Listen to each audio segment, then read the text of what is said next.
in the Avondale City Council meeting.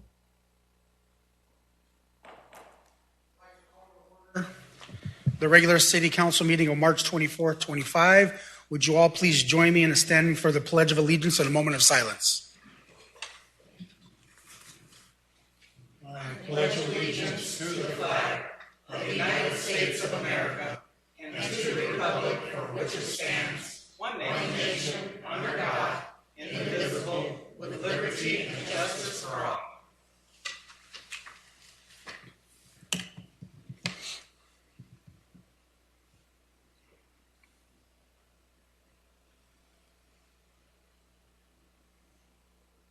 Thank you. Marcella, can you do roll call, please?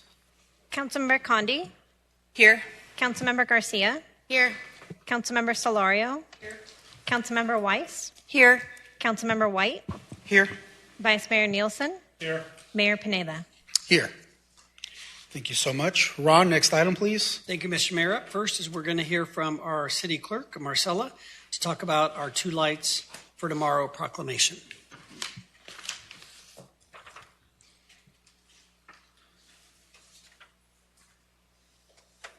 Good evening, Mayor, Vice Mayor, and council members. I am here before you today to introduce the Two Lights for Tomorrow initiative. If you have not heard, America will turn 250 years old next year on July 4th, 2026, and we are joining the nation in the America 250 campaign. The Two Lights for Tomorrow initiative is the start of the nationwide celebration, beginning with recognizing the famous ride of Paul Revere, which occurred overnight on April 18th through April 19th, 1775. The Two Lights for Tomorrow originated out of a multi-state collaboration that uses the imagery of two lights shining 250 years ago as a united calling for citizens, no matter where they are, to commemorate and remind ourselves that our history is about working together for a better tomorrow. Throughout the week of April 14th through April 18th, our library team will have some fun Paul Revere craft and storytime activities scheduled. Additionally, we will be displaying two roll-up banners, one for each library, with imagery of the two lights shining. And Mayor, Vice Mayor, and Council, I thank you for your time tonight, and I'll pass it back over to you, Mayor, for the reading of the proclamation.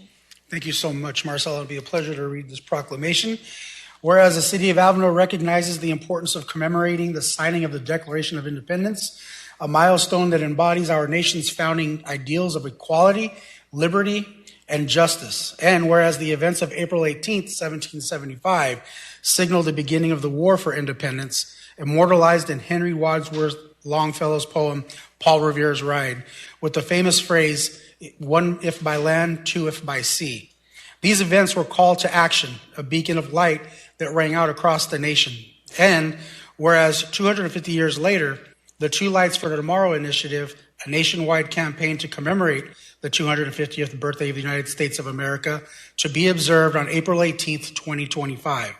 And whereas part of the national initiative, Two Lights for Tomorrow, we will display two lights on April 18th, 2025, to honor and draw inspiration from Paul Revere's historic ride, to unite Americans in reflection, celebration, and service, and encourage a day of service on April 19th, 2025. And whereas by lighting these two lights, we call on everyone in the city of Avondale to join together in support of one another, to serve each other, our neighbors, and our communities. And now, therefore, I, Mike Pineda, by virtue of the authority vested in me as the mayor of the city of Avondale, Arizona, do hereby proclaim that we join in the nationwide celebration of the Two Lights for Tomorrow initiative and urge all citizens to participate by lighting two lights to honor the past and illuminate the path forward for future generations.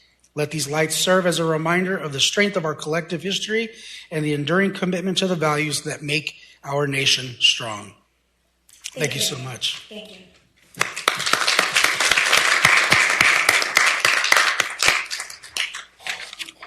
Ron, next item. Thank you, Mr. Mayor. Up next is we have a proclamation on Fair Housing Month, presented by Regina, our Housing and Community Development Manager with Neighborhood and Family Services. Good evening, Mayor, Vice Mayor, and City Council members. My name is Regina Moret, and I am the Housing and Community Development Manager in the Neighborhood and Family Services Department. I am here this evening to introduce April as National Fair Housing Month. Fair Housing Month is a time to celebrate and reaffirm our commitment to the principles of fairness, equality, and inclusion in housing. The Fair Housing Act was passed on April 11th, 1968, and represents a landmark achievement in the ongoing struggle to eliminate discrimination and ensure equal access to housing for all people, regardless of race, color, national origin, religion, sex, familial status, or disability. Despite significant progress, discrimination in housing continues to affect communities across the nation, preventing individuals and families from achieving their dreams of homeownership, stability, and prosperity. It is our collective responsibility to foster communities where everyone can live in a safe, affordable, and accessible housing free from bias, segregation, and injustice. Let this month be a time for reflection, education, and action to further the cause of fairness, justice, and opportunity for all people in our community. At this time, I would like to introduce Mr. Roger Nelson, CEO of the West and Southeast Realtors of the Valley, to accept this proclamation. At this time, Mayor, I would like to pass it back to you for the reading of the proclamation. Thank you so much, and we welcome Roger Nelson from We Serve, and look forward to reading this for you, or on behalf of us. Whereas April marks the 57th anniversary of the Fair Housing Act of 1968, which sought to eliminate discrimination in housing opportunities and to affirmatively further housing choices for all Americans. And whereas the national policy of fair housing enunciates a policy without regard to race, color, creed, national origin, sex, familial status, and handicap, and encourage fair housing opportunities for all citizens. And whereas ongoing education, outreach, and monitoring are key to raising the awareness of fair housing principles, practices, rights, and responsibilities. And whereas equal access to housing choices impacts our children's access to education, our ability to seek and retain employment options, the cultural benefits we enjoy, the extent of our exposure to crime and drugs, and the quality of health care we receive in emergencies. And whereas illegal barriers related to housing, no matter how subtle, diminish the rights of all. And whereas only through continued cooperation, commitment, and support of all Arizonans can barriers to fair housing be removed. Now, therefore, I, Mike Pineda, by virtue of the authority vested in me as the mayor of the city of Avondale, Arizona, do hereby proclaim the month of April 2025 as Fair Housing Month in Avondale, and in the pursuit of the shared goal and responsibility of providing equal housing opportunities in our community. Thank you. Roger, would you like to share when you, I know you can take a picture when you're done.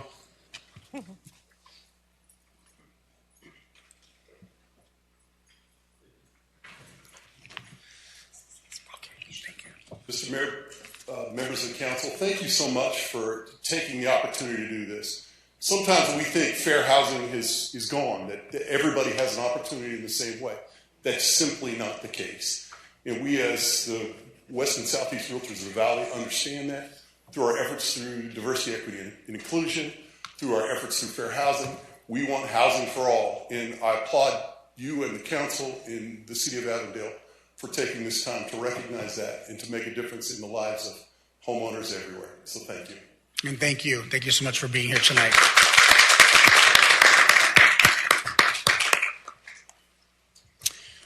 Ron, Marcelo, will you be taking a photo at all? We can, Mr. Mayor, if you'd like to stick around for a photo. If they wanted to stick around for a photo, we'll do one more proclamation, and then we'll ask them to come down. Thank you. Next item, Ron. Mr. Mayor, next we're going to ask you to read a proclamation for Women's History Month. Be my pleasure. Whereas women of every race, class, and ethnic background have made historic contributions to the growth and the strength of our nation in countless recorded and unrecorded ways, and have served as early leaders in the forefront of every major progressive social change movement. And whereas women have played and continue to play a critical role in the economic, cultural, and social spheres of life by constituting a significant portion of the labor force, working both inside and outside of the home. And whereas women have historically provided the majority of the volunteer labor force across the nation, contributing to its strength and resilience. And whereas women were instrumental in the establishment of early charitable, philanthropic, and cultural institutions that continue to shape our nation today. And whereas women have courageously served our country in the military, demonstrating valor, dedication, and service. And whereas women have been leaders, not only in securing their own rights to suffrage and equal opportunity, but also in the abolitionist movement, the emancipation movement, the industrial labor movement, the civil rights movement, and other pivotal moments which have all contributed to creating a more just and equitable society for all. And whereas the theme for Women's History Month 2025 is Moving Forward Together, Women Educating and Inspiring Generations, which celebrates the collective strength and influence of women who have dedicated their lives to education, mentorship, and leadership. Through their efforts, they have served an inspiration for all generations, both past and present. And whereas it is vital to continue to learn about and celebrate these outstanding contributions, even as the role of women in history has often been overlooked in the literature, teaching, and the study of American history.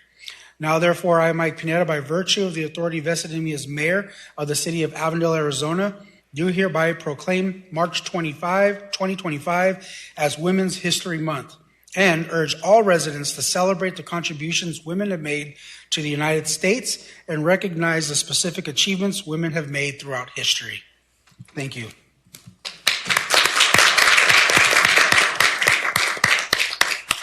Mr. Mayor, since we had a picture up there, I wanted to recognize many of our directors and assistant directors, but some of our directors and appointed officials weren't able to make it, so I think it'd be really nice if all of our women leaders for the city of Avondale take a stand. Yes, please stand and be recognized.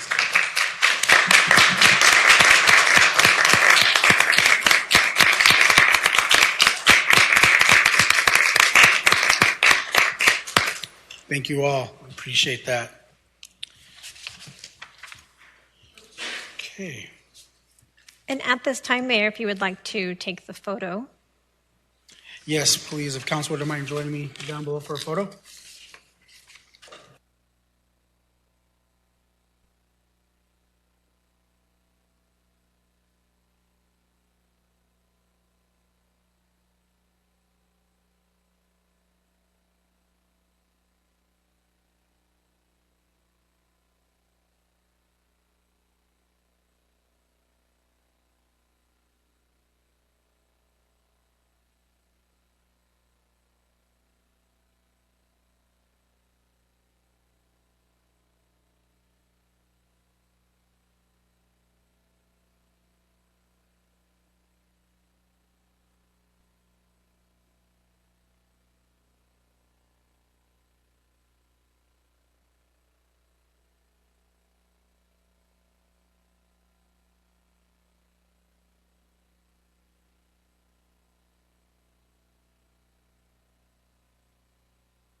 Okay, next item is unscheduled public appearances, and I do have several here of folks who will be coming up to the podium to speak. Marcel, I also see that there's several that you will be reading, and I just wanted to provide a couple of notes to those who will be coming up. The first and foremost is that we are not allowed to respond from the dais to those of you up at the podium, and so I know that in the past there's been several questions directed to us, and by no means is it that we do not want to answer you. It's just procedure that we don't respond from the dais itself. So that's the first. The second is, for those of you who are not aware, tomorrow evening we will be holding an executive session where we will be discussing much of the nature surrounding what several of you are here to speak about tonight. And so just wanted to make sure that you're aware that we are aware and that we are following process and procedure. So thought I would start with that. With that being said, let me call up the first speaker. Actually, I'm going to call the first up and then the second who will be after. So first is going to be Teresa DeSanti, and then after Teresa will be Linda Yeager. And I hope I pronounced that name correctly.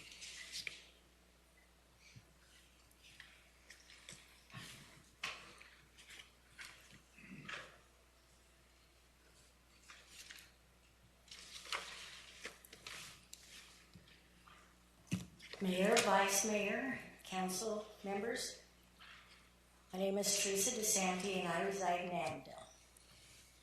It was apparent and quite obvious that Council Member Garcia used her employer Turning Point for her companion. Well, I'm not saying her companion, but anyways. It was also very clear that she also used Turning Point to help elect Councilwoman Sherry Wise and Mayor Pineda. I hope that both the mayor and the councilwoman Wise will not allow council member Garcia assist in getting elected influence your decision to uphold the code of conduct. Council member Garcia is now using Turning Point to push for the recall of a fellow council member in Mesa simply because they voted for Ruben Gallegos. Yet she preaches for freedom of speech here on the council. She shows a lack of respect for her position and for the citizens of Avondale. Also, I would like to know how many people sitting behind me are Turning Point employees and being paid to be here tonight, because we know you're not from Avondale. Go ahead, raise your hand now if you're on the clock. And that's my response of this, and I thank you. Thank you, Mayor, Vice Mayor, Council members, except you, Garcia. Okay. Linda Yeager. And after Linda is Veronica Malone.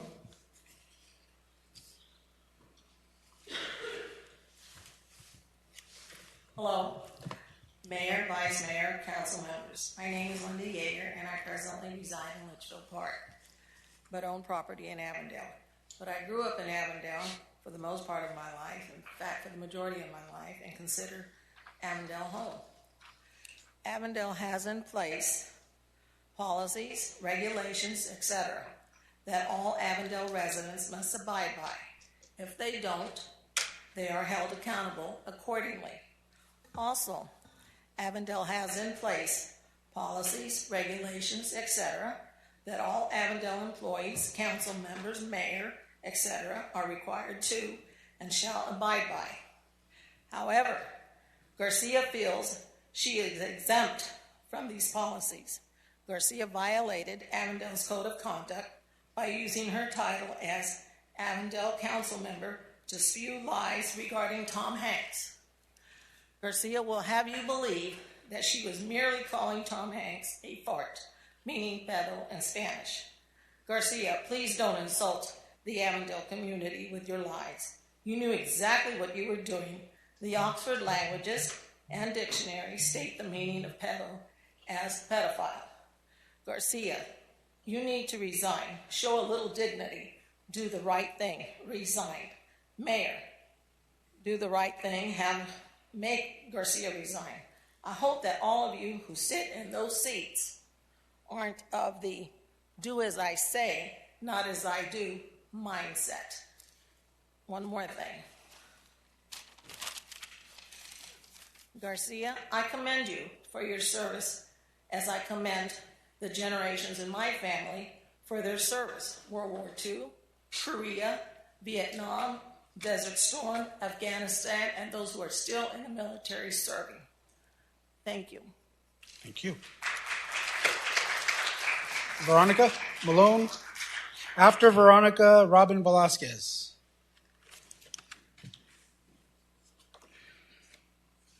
Good evening, Mayor, Vice Mayor, and Council. My name is Veronica Malone. My address is 11578 West Yuma Street, Avondale, Arizona, 85323. I'd like to take a moment to express my concerns regarding some of the articles I've read about Councilwoman Garcia. While I fully understand and respect the importance of freedom of speech and the right to express opinions, I want to share my perspective as a councilwoman when I served. During my time in office, I was always mindful that words carried a lot more weight than others. And because as an elected official, I represented everyone in our community. Being in a nonpartisan position and taking the oath of office means understanding that my actions and my opinions must reflect a commitment to all residents, regardless of their background or their political affiliation. I know firsthand that words matter. While your post on your personal opinion, I encourage you to consider how they may impact the perception of Avondale. Negative rhetoric can potentially affect developers, businesses, and even Avondale residents or residents who may hesitate to call Avondale home. During the brief 2 months that I had the opportunity to serve right alongside you, I encountered someone who was kind and ready to serve the community. However, our community may not have had the chance to fully experience that yet. Unfortunately, the nature of some of your social media comments that spew a hate or always calling out folks might hinder some members of our community from seeing you as approachable and open to dialogue. The recent post on Facebook from you, and I quote, "Thank you, Avondale employees who have reached out to show your support. You all have been so kind, from the administration, public works, rec, fire, and police," could imply that endorsing your actions, which doesn't reflect well on the city, if any policies or processes have been changed, people will assume it's because of your influence and that staff won't challenge you, leading to concerns of lack of separation of power. When I reached out to you, I expressed my genuine well wishes for your success. Although we might not share the same values, I believe that there is always a common ground we find. When you're successful, Ms. Garcia, Avondale is successful. My hope is that the next time I read an article about you, it highlights the impactful and inspiring councilwoman I know you're capable of being. Lastly, I'd like to address the council's code of conduct, which is essentially a framework for governing body. And as a leader of the city of Avondale, as leaders of the city of Avondale, it is crucial that you take the responsibility seriously, upholding the standards set forth in the code of conduct. It ensures that you maintain integrity, respect, and professionalism as public services. As elected officials, it's equally important that you hold each other accountable in these statements. We have so much work to do in Avondale, and I know that you guys can do it, and we just need to get past this. Thank you. Robin? Then after Robin, Walter?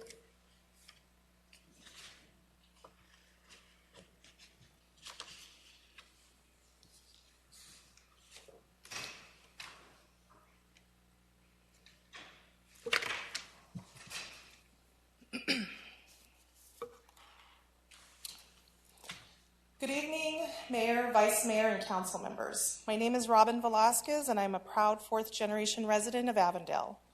My family moved to Coldwater 97 years ago in 1928. They built the third home in the town, and we, as a family, continued to help build the town of Avondale over many decades.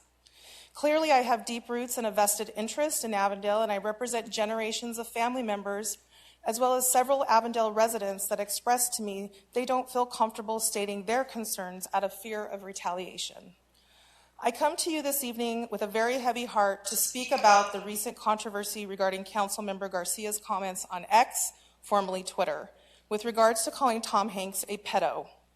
I was made aware of this issue when I received multiple calls, texts, and emails from Avondale residents and business owners expressing their concerns and outrage. While we all understand that none of us are related to or even know Tom Hanks, that is not the point of our outrage at her post. Many of us feel that as a council member, you should hold yourself to a higher standard and that you should know better than to post things on your social media personal accounts that could be seen as violating Avondale's City Code Council of Conduct. Those of us who are Latina know that Councilmember Garcia's lie and deny approach about the pedo comment is her attempt to avoid taking responsibility for what she really meant. While I abhor all the attention this controversy has gotten because Elon Musk shared Councilmember Garcia's defamatory post with his billions of followers, my biggest concern is the fact that she is clearly attempting to lie her way out of this mess by using the lie and deny approach. In fact, she is minimizing her utter disrespect for a member of the public, as well as her disrespect for all of her constituents by asserting her right to cause all this unnecessary drama, using the First Amendment defense instead of admitting her mistake and asking for forgiveness. Councilmember Garcia knows exactly what she said and meant when she used the word pedo to describe a member of the public, and using God and being a veteran in her defense does not excuse bad behavior. In fact, Councilmember Garcia must understand how important ethics are given her service to our country and to God. I ask you, Mayor and council members and Vice Mayor, if Councilmember Garcia can lie about this, what else will she lie about? And at what cost? How can any of you or any of us trust Councilmember Garcia if this is how she deals with her mistakes? Unlike many who have come to speak before you all about this issue so far, I live in Avondale, I work in Avondale, I play in Avondale, and I represent 4 generations of Avondale citizens. And I'm asking the council to reprimand and or censure Councilmember Garcia. Thank you. Walter. Then after Walter, Mary Alvarado.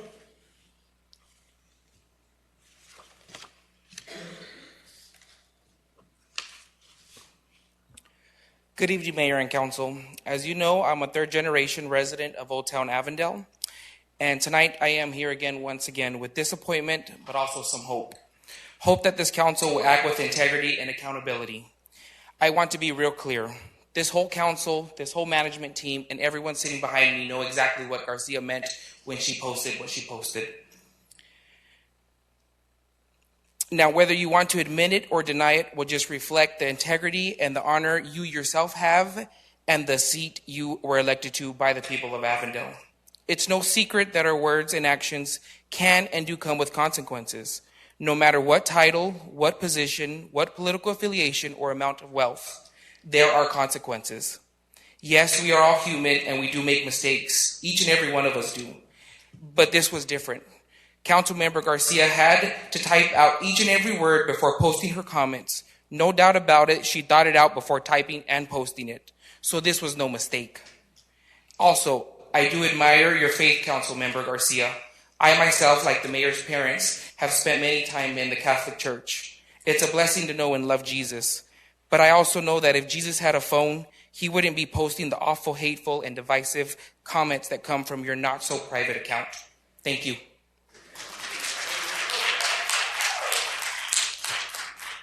Okay, Mary, and after Mary, we have Roger Picaro.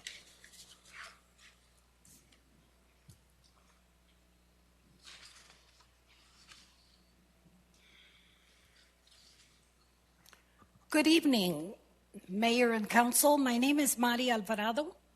I am a resident of Avondale. I have been in 11235 West Piccadilly Road for about 9 years. And as a resident of Avondale, I find the behavior of Member Garcia shocking. It's not only incorrect for a person elected to a nonpartisan position, but I also find it unacceptable. The city of Avondale does have a code of conduct.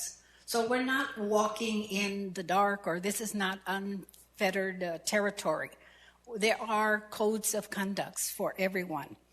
And I quote, "The citizens and businesses of Avondale are entitled to have fair, ethical, and accountable government that has earned the public's full confidence and trust in the ability of their elected officials to always act with honor." I do recognize that there is a meeting tomorrow night, and I am pleased that the council is taking immediate action to address this issue, because such behavior has no place in the city of Avondale. And I hope that the council will do the right thing. Thank you.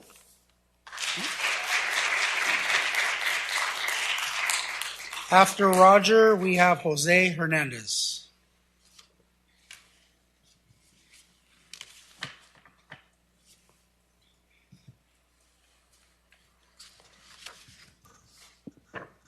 Mayor, Vice Mayor, Council, I want to thank you for what the voices have been spoken today, but we also have to understand there's some things that we all have to be careful about. We are not of this world, but we also have to know that we have obligations to our Heavenly Father. And He has provisions in His Word that, well, I'd like to share a devotion that was shared to me on this issue, if I may. Matthew 7:1, "Do not judge so that you will not be judged. We are conditioned to believe that judging everything from food to people is a given right. We are conditioned to believe we are not only to have an opinion on everything, but we must express that opinion. It is what is expected. It is our right." Jesus, as usual, turned everything upside down. He had just finished a section on not worrying in Matthew 6. Now He says, "Do not judge." So our conditioning to the world's ways turns upside down. The world says we are to judge. Jesus says, "Do not judge." The world says some people are less than you, and you should make sure they know they are less. Jesus says, "All have sinned and fallen short of the glory of God." Romans 3:23. The world says those who can judge should judge because they have the right to belittle others. Jesus says, "Love God with your all and love others as yourself." There is a downside to judging as the world does. If you judge, you will be judged. Jesus continues in verse 2, "For in the way you judge, you will be judged, and by your standard of measuring, it will be measured to you," Jesus says. Look at yourself really, see yourself for who you are, problems and all. You will not judge others if you truly see yourself. You have no right to judge anyone but yourself, and God says do not even do that. He is the only accurate, righteous judge. He loves you and will righteously correct you if you choose to listen to Him. Psalms 51:10. "Create in me a clean heart, O God, and renew a steadfast spirit within me." When we have a Heavenly Father that provides us His guidance from the time that He created this earth and breathed His life breath into each and every one of us, since the Garden of Eden, we've seen that there was times that we made choices. He gives us His free will, but we're not perfect. As God's Word said, we all fall short of the glory of God. But all we have to do is be able to understand that if we've received Him in our heart as our Lord and Savior. So the one thing that I think in my life and my family is to make understanding that if I recognize that, then I need to confess and repent and turn from my ways. God bless you, God keep you, and thank you for this time. Thank you. Jose Hernandez. After Jose, we have Natasha Edmonds.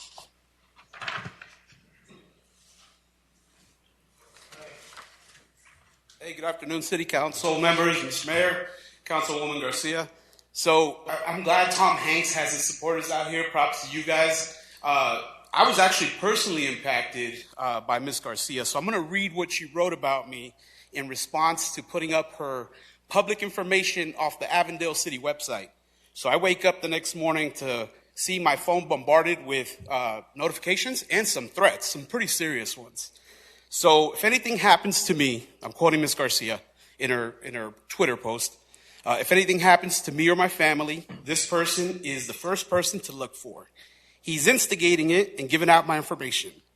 I've already received threats to abduct my child. I'm not taking this lightly. Then she goes on to tag the Phoenix Police Department and Councilwoman-elect Ana Hernandez for District 7 in Phoenix. And claims that I work for Ana Hernandez, which I don't. So in the time since, and I emailed you guys, so you guys are familiar with what happened here. I emailed you guys, and since then I've had to meet with cybersecurity companies to make sure my information and my family's information is safeguarded. I've had to add more home security options for my family. I've had to change my personal and work routines due to the threats just to take precautions, and I've taken precautions driving home, where I'm at. I've had to cancel some meetings that I had booked, and I didn't attend a few public events for about a week or so. So it impacted me pretty severely, and those are her actions, right? This is what she posted to her 40,000 followers on Twitter. Now you can see why I had threats coming in. So, and I read through the minutes, and I watched some of the meetings, and I've noticed that Ms. Garcia did have a fair share of vocal supporters. Most of them are paid by Turning Point, which is kind of odd. And none of it really addressed her actions. And none of it addressed the lack of accountability that she continues to demonstrate. She made defamatory statements about me. My sister, Ana Hernandez, has disrupted my personal life. I had a brother that I lost to state violence by Phoenix PD in 2019. That led to a lot of trauma with my nieces and nephews. And I'm very close to my family. I spend a lot of time with them. As a matter of fact, I live right next door to one of my sisters. And I'm very involved in their life. And this has caused a lot of havoc in our household. So, she continues to do this. She continues to deflect, say this little thing about 5 days later about, it's about a fart, right? Who are we kidding here? She continues to do all this, never takes accountability. And all she's doing is demonstrating that she's not fit for public office. And she is not fit to serve the residents of Avondale. She's dishonest. She deflects. No accountability. Hides behind religion. Hides behind her service. I got impacted, right? And I hope that you guys take this serious. Because I'll be here every week talking to you guys. And she's not fit for office. She needs to resign. You guys need to give her the boot. She could try again in a few years when she rectifies these issues she has. I appreciate your time, guys. All right, next up, Natasha.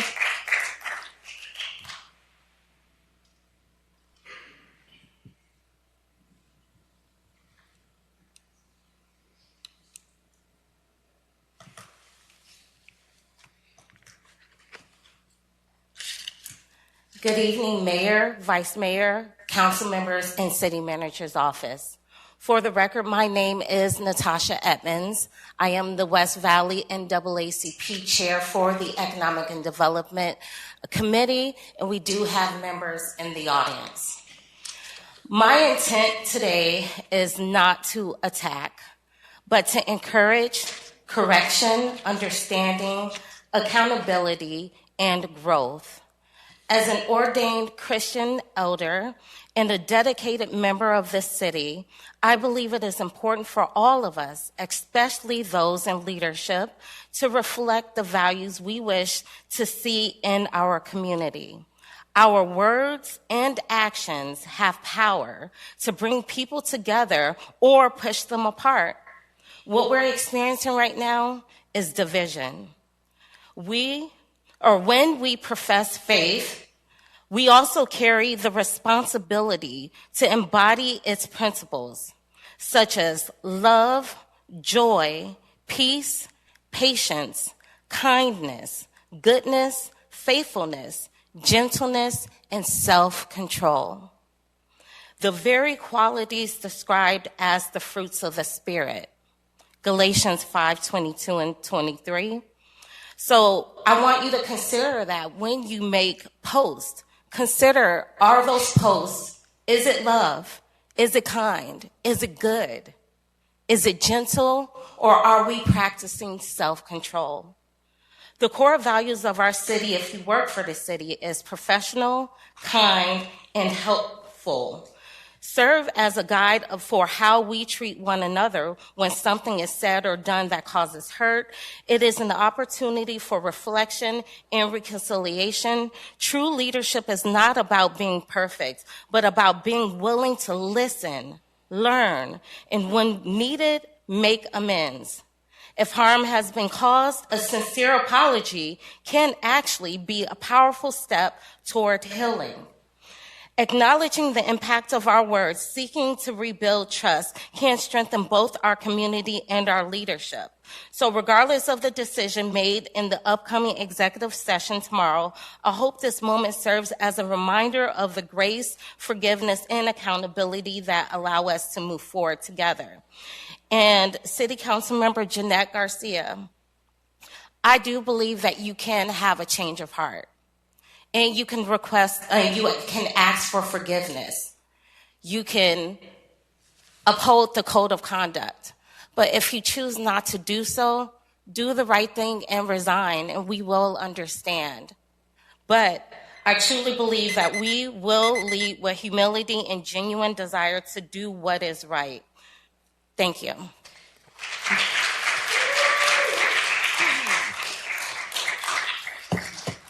Marcella, I believe you have several of these to read. Thank you, Mayor. First, I have a request to speak from Katie Maxwell, and I quote, "It's a shame to see the City Council of Avondale sit by as one of their members is targeted and attacked by a partisan operation simply because she is a strong, outspoken mother with a minority political opinion. As a fellow mother, I am disappointed in my city and the outsiders trying to hijack it, but I'm also inspired by her strength during these lame and quite frankly racist attacks against her by radical leftists. Avondale mothers salute you, Ms. Garcia," end quote.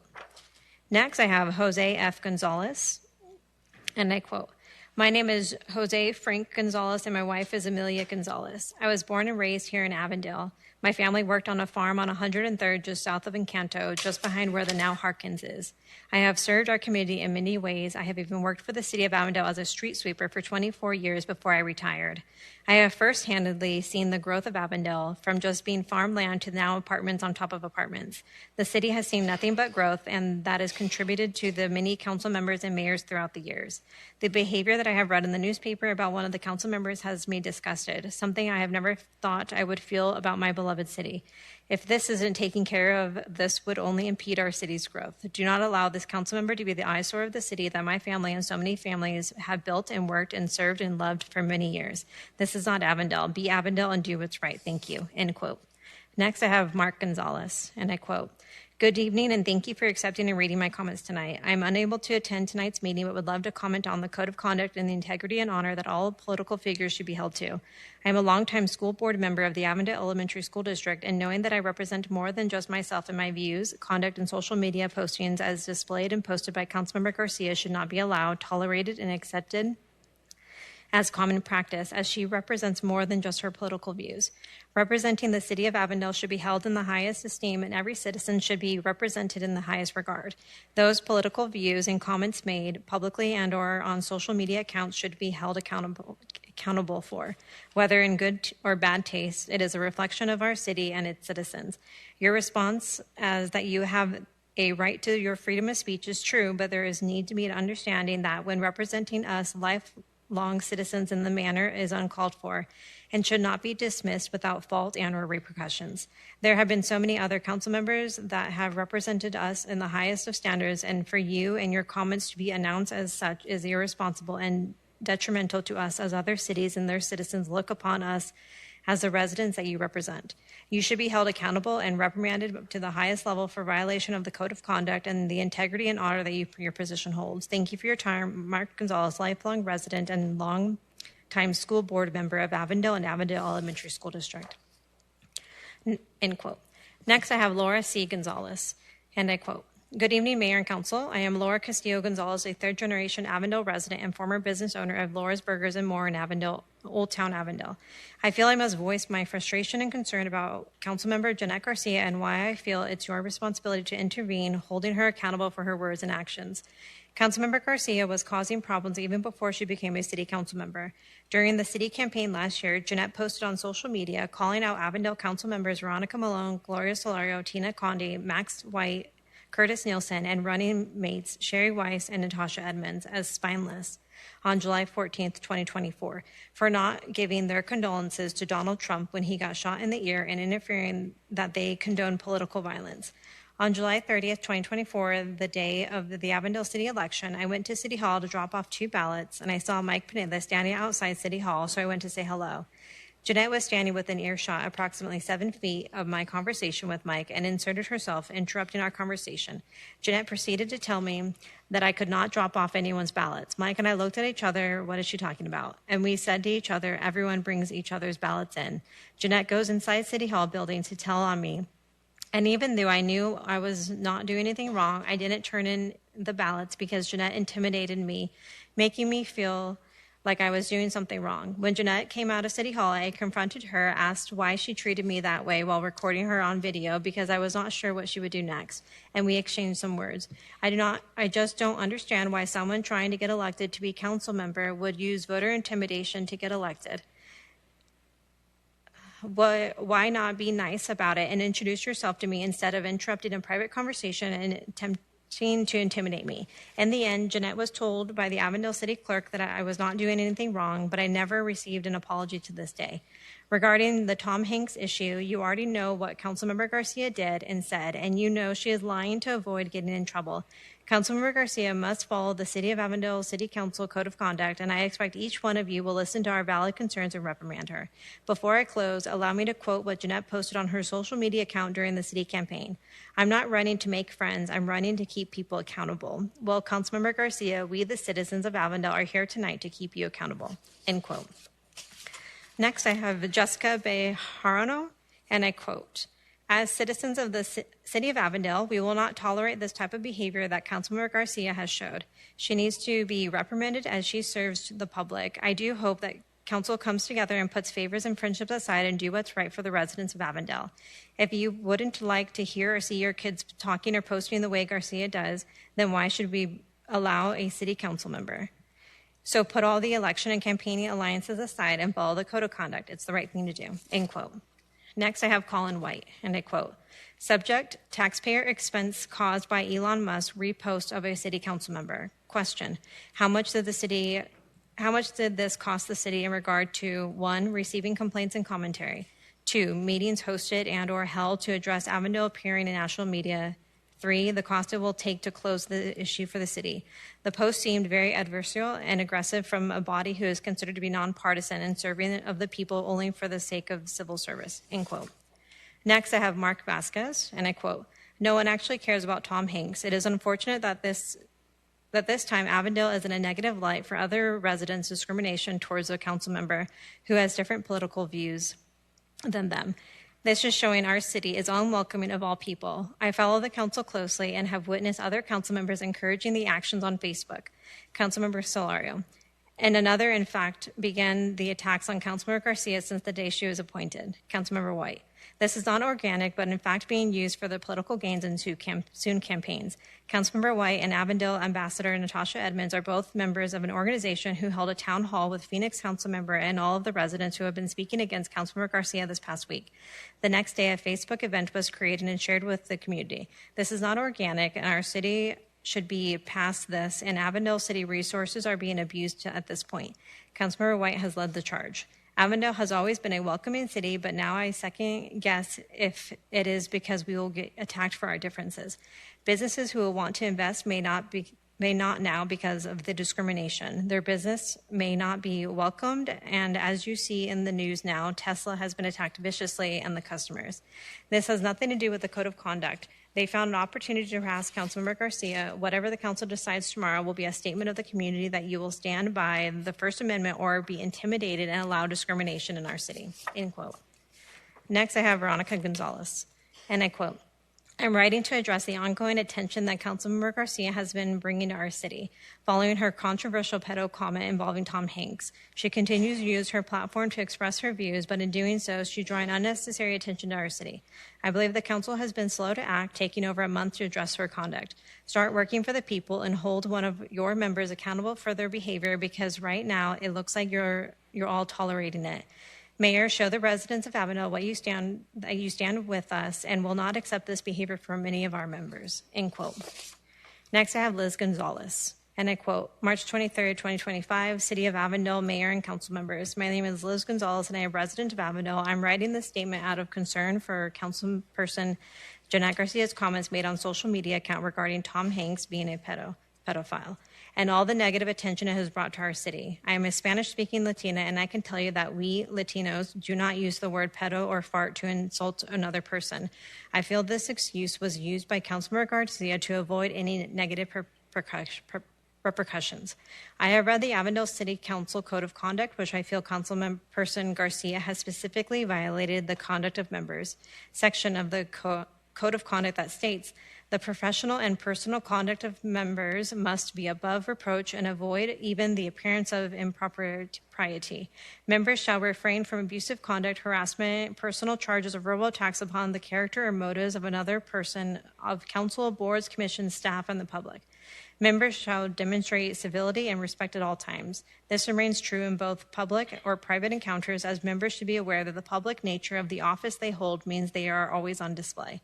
Based on this excerpt of the Code of Conduct, the post written by Councilperson Garcia and the fact that she is lying to avoid negative repercussions, I respectfully request that you censor Councilperson Garcia or at the very least, formally reprimand her. Thank you for your consideration to my request and for your service to the city. Sincerely, Liz Gonzalez, end quote. Next, I have Angel Soberano, and I quote, it's time for this council to start working for the people and stop turning a blind eye to unacceptable behavior from one of your own. The longer you allow this to continue, the more it looks like you are all complicit. Mayor, it's your responsibility to show the residents of Avondale that you stand with us and won't tolerate this kind of conduct from any council member.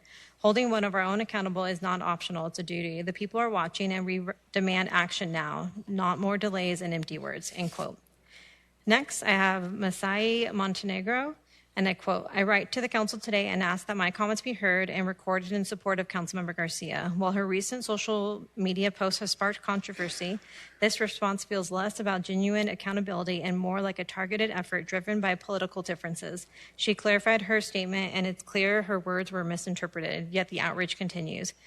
Are we really going to punish someone for expressing an opinion simply because it's unpopular? If so, who's next? Freedom of speech is a fundamental right in this country, including for elected officials. Silencing someone because they think differently is not democracy, it's censorship. Weaponizing the code of conduct to settle personal grievances is a misuse of council resources and taxpayer time. And let's not forget the work Councilmember Garcia has done since winning her race in June. Being appointed early in October and sworn in January, it's just a few short months she's shown up for the community over and over again, attending 3 to 4 community events weekly, including Shop with the Cop and the Cash In With Love Christmas events, and where she served food and drinks to residents in need. She's engaged with interfaith groups to build stronger relationships across Avondale and met with educators and school administrators who've asked her to be the voice at the council table. She was also the only member to vote against raising utility costs, proving her commitment to putting residents first. Councilmember Garcia is not just a public servant. She's a mother, a dedicated church volunteer, and someone who leads through action, not just words. She listens, she shows up, she serves. Avondale cannot afford to lose a council member who is clearly here for the people, not for the politics. If we allow outrage and personal bias to override facts, how can residents feel safe expressing themselves? How can we trust the process? I urge this council to set politics aside and focus on what truly matters, the well-being of the city and the residents that you elected to serve. Thank you for your time, end quote. Last one, I have Eric Gonzalez, and I quote, Mayor and council, you must do better. The people of Avondale deserve leadership that upholds integrity and accountability. Your inaction is not just disappointing, it's betrayal of the trust we've placed in you. It's time to stop tolerating behavior that undermines the community and take decisive action. The residents are watching, and we won't stand by while this continues. My question for each of you, do newly elected members of the council receive training on how to conduct themselves as impartial, nonpartisan representatives? Councilmember Garcia posts suggest she is only interested in representing those who share her views. As a Republican, not as part of the MAGA movement, I wonder if she would be willing to meet with me. She has already shown us the type of elected official she is, one who only serves those who agree with her, rather than representing the entire community. The kind of behavior she is not what we expected from our leaders, end quote. Thank you, Mayor. That concludes all of the requests to speak. Thank you so much, Marcella. As mentioned when we first started, that we are not, as a body, able to respond to direct questions. However, as based upon feedback in regards to criticism specifically, council members are able to address and respond to those direct criticisms. I know that on our first meeting, Councilmember Garcia was able to respond directly to those criticisms. And I believe that we have other council members or a council member who would like to respond directly to a criticism. So, Councilmember White. Thank you so much, Mayor, Vice Mayor, Council, staff, members of the public. In regards to a commentary that was made with me reaching out or having attended some meetings, I would like to confirm that all of my public appearances are on my public calendar. Last week I had a Valley Metro briefing on Monday with the staff at Valley Metro. On Tuesday I attended Cafecitos late. On Wednesday I went to MAG Transportation Policy Committee meeting. On Thursday, unfortunately, I was unable to attend the city manager's coffee. However, I did attend the Valley Metro meeting, and we had a board retreat that day and had a great time. On Friday, I was at Zen at Angelina's groundbreaking, and on Saturday, I attended the Youth Empowerment Summit, where I believe somebody RSVP'd but didn't show up. Thank you for being there, Mayor. However, I do want to say, in regards to Natasha Edmonds and any type of event, she had requested my presence and for me to provide a video. I do want to extend my deepest apologies to the NAACP and Ms. Edmonds. I did not do that. And so there was no contact, and I feel it's a personal attack to accuse me or my time to involve myself in this matter. I've asked everybody to keep my name out of their mouth in regards to the situation. I have nothing to do with this. I have made no social post. I don't have a social media trail. I am honored and very thankful for my former employer, Bank of America, the former CEO, the current CEO and president, Brian Moynihan, for allowing me to serve in his office. I've been in social media services and helped start that group there, but I have a very private life and I really don't have anything to do with the situation. And I just wanted to be clear, my calendar is open all the time and I do serve the city and I want to continue to do that with integrity and excellence, and I extend my deepest apologies, and the allegation that was made is just untrue. Thank you. Councilmember White. Councilmember Solorio. Hi, everyone. Welcome. I also as well wanted to express thank you for showing up tonight to the NAACP. I was not invited to that meeting. I was not a part of that. I wasn't even a part of the Facebook post for that. And to clarify, I did not do anything for political gain. While other people slandered other people during the campaign, I chose the higher route. Thank you. Okay, and then for myself, I know that it was, and I'm only making this point for those of you here in this room and those online listening, that the comment was made earlier that I believe Turning Point, I forgot the actual specific verbiage, but assisted me in getting elected. And I can assure you, I ran my own campaign. My financial documents, which are public knowledge, will detail I received no money from any organization. As a matter of fact, there was no alignment, and most of the folks that saw my campaign knew I aligned myself with nobody. I ran my own campaign. And so to be accused of aligning myself that would cloud my judgment in making any decision is just wrong. And so I just want to make sure that I am able to communicate that to the public who is here tonight and those online. There is absolutely no alignment. There's no organization that has helped me fund my campaign that is alignment with any political organization. And in terms of judgment, judgment remains, just as all members of this body have the ability to judge each member according to the code of conduct. That's exactly what we will do. So I just wanted to state that for the record, that is absolutely false. So, Sherry? Thank you, Mayor. I guess I should also say I was not funded in any way. The only alliance maybe that I had was knocking on doors with the mayor, because he would always offer for me to go walk with him. And we knocked on doors together. And that's pretty much it. Other than that, it was my husband and my family, and we were out knocking on doors, except for the few times I had the opportunity to knock with the mayor. Thank you. Thank you. Mayor, in regards to asking staff to review a matter, may I have a moment, sir? Nicole? Okay. Yep. Thank you so much, Mayor, Vice Mayor, and Council.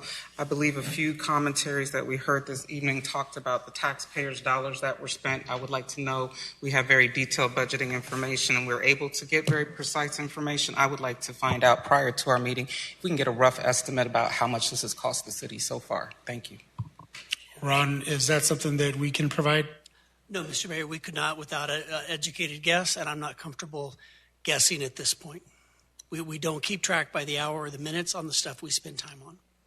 Okay, thank you. Do you have anything to respond? No? Okay. All right, with that being said, let's move on to item number 4, consent agenda. Are there any members of council who wish to have an item removed or discussed for separate consideration? Seeing none, if I can get a vote. Got a motion from Vice Mayor Nielsen, a second from Councilmember White. Please vote. Item passes. Thank you so much for the vote. And let's jump on to a regular agenda. Ron? Thank you, Mr. Mayor. Up next, we'll have Sylvia, our planner with the Development Services Department, on the Hopewell Avondale annexation.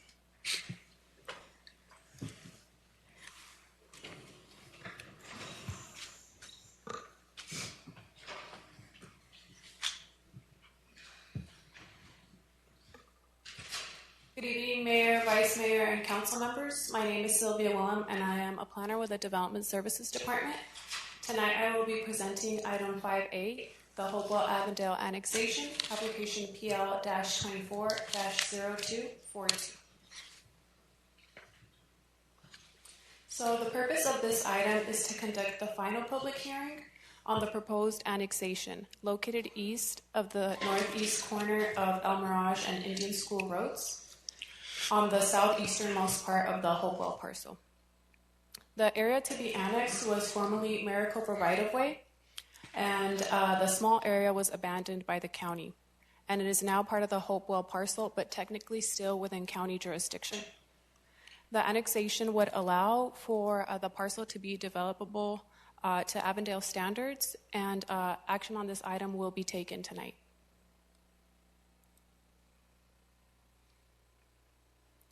So on the current slide, we see the site outlined in red, and it is located east of the northeast corner of El Mirage and Indian School Roads, as previously mentioned, and on the southeasternmost part of the Hopewell parcel itself, which is shown on the aerial map.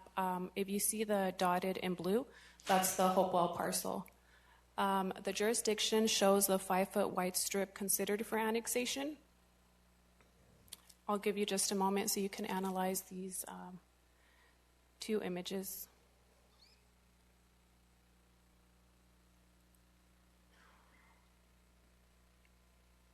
So to provide a little bit of context and background on this request, there is one property owner, which is Hopewell Avondale, and they are the ones who initiated the annexation request.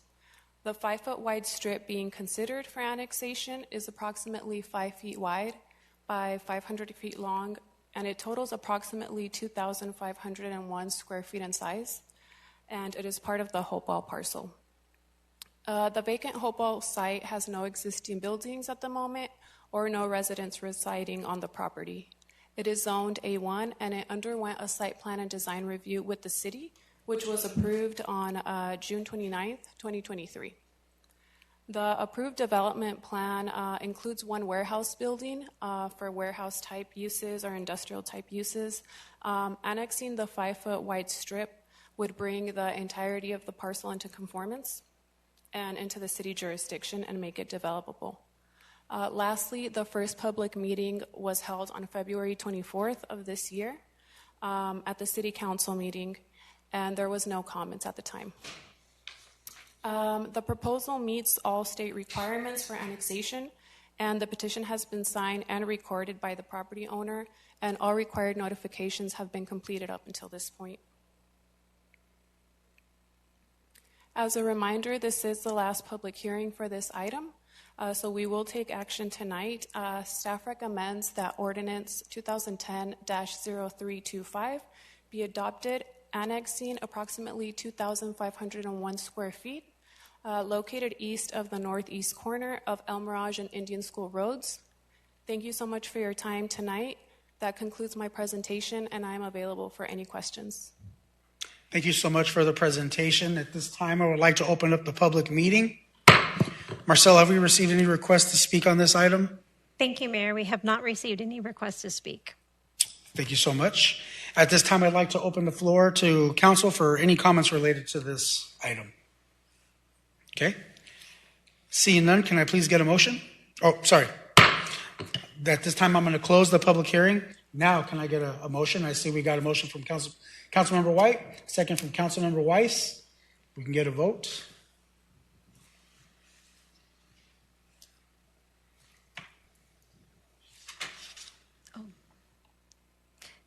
Thank you, Mayor. It passes 6-0. I'll note Councilmember Solar is absent for the vote. Okay. Thank you so much. Thank you so much, Mayor, Vice Mayor, and council members. Have a good night. You too. Thank you so much for the presentation. Thank you. All right, Ron, next item, please. All right, the moment everybody's been waiting for tonight. We're here to talk about the budget, and Renee is going to kick us off. We have presentations by Renee and Andy and I believe James to introduce our draft budget.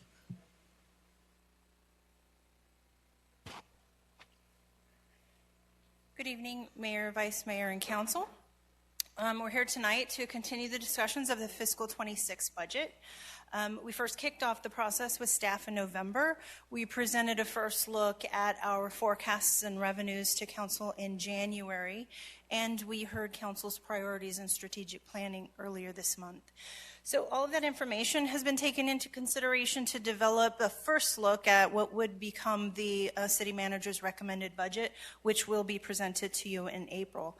Therefore, as we go through tonight's presentation, we are seeking your feedback or comments that you may have to make sure that we've captured your priorities and that we answer any questions that you have.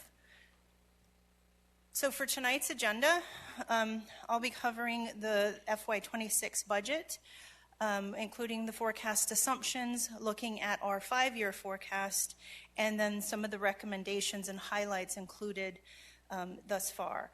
Our Director of HR, Andy Mosquito, will be covering employee compensation and benefits, and then James Milanese, our City Projects Administrator, will be talking to you about the CIP update. So first, starting off, we did hear Council's priorities, which did include economic development as the main priority, but to include parks and rec and public safety, connected communities, and to maintain high-quality services within the city, as well as making sure we take care of our employees in the city.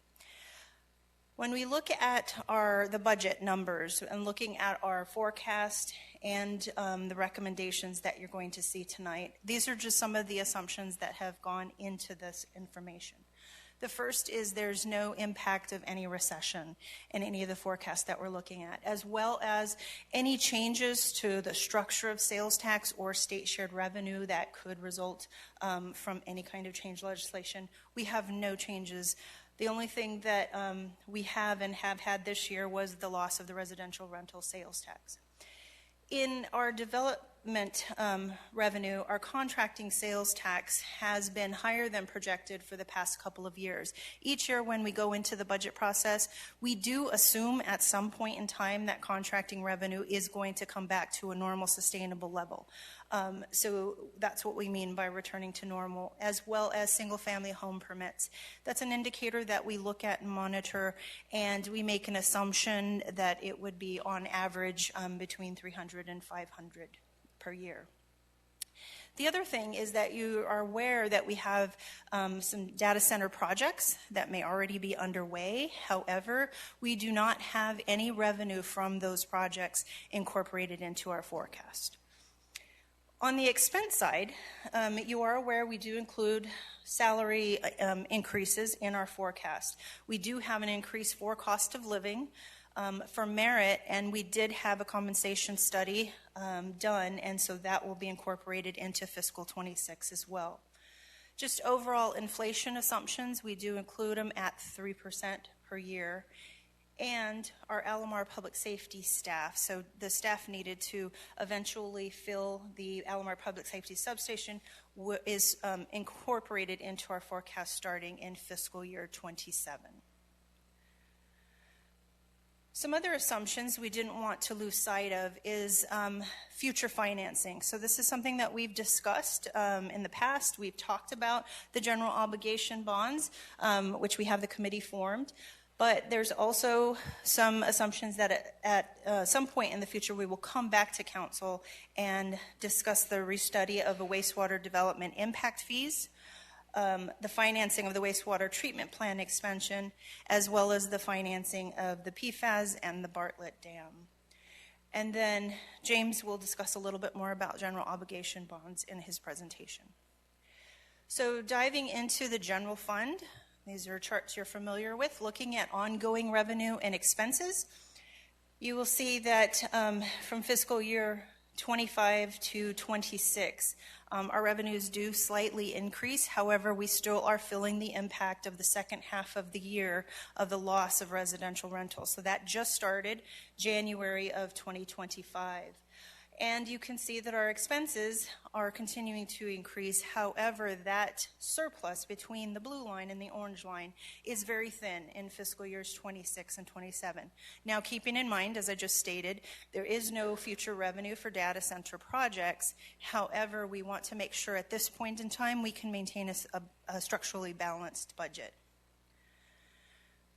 And then our one-time costs, you'll see our expenses outpace revenue, and this is composed of assuming that all of our CIP projects would primarily get done in fiscal 25 and spend down those balances in future years. So we are still working towards smoothing this line out, so we're not having to carry projects over every single year, but we will get there in time.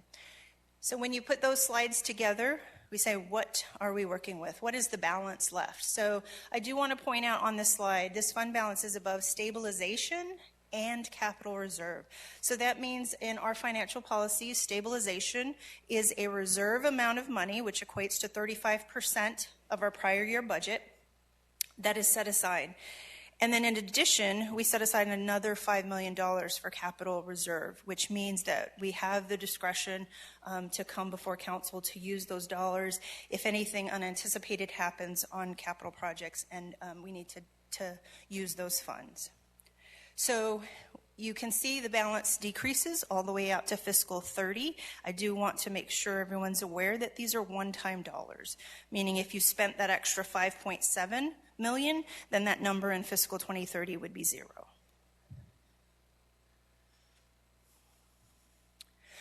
We do have some policies concerning other funding sources beyond the general fund. The first is our public safety sales tax. So this fund, the majority goes towards funding police and fire salaries. It can be used to supplement public safety capital. Because we do have salaries, that is an ongoing expense. So when we are planning to spend down any of those balances, we want to make sure that we are sustaining at least 16% of ongoing expenses. And so for public safety, that means at the end of 2030, we must maintain at least $2.8 million, which represents that minimum. And that is where our forecast has us projected to be. Dedicated sales tax. Now this fund pays for streets, water, and sewer infrastructure and pays for a portion of the city transit program. So obviously with that minimum balance only being $700,000, we don't have a lot of salaries in there. It's mostly CIP projects. HERF funds pay for street operations and may be used for street improvements. There are no ongoing costs that would require a minimum balance at this time, and our projected balance is $7.4 million. Now on water, sewer, and solid waste, those are our enterprise funds. We do have reserve requirements in our financial policies for water and sewer. That's 6 months of operating expenses, and solid waste, it's 4 months. Now with these minimum balances, this is based on that reserve from the financial policy projected out to fiscal 2030. Now, we have brought forth some proposals on utility rate increases, and all of that is factored into those rates.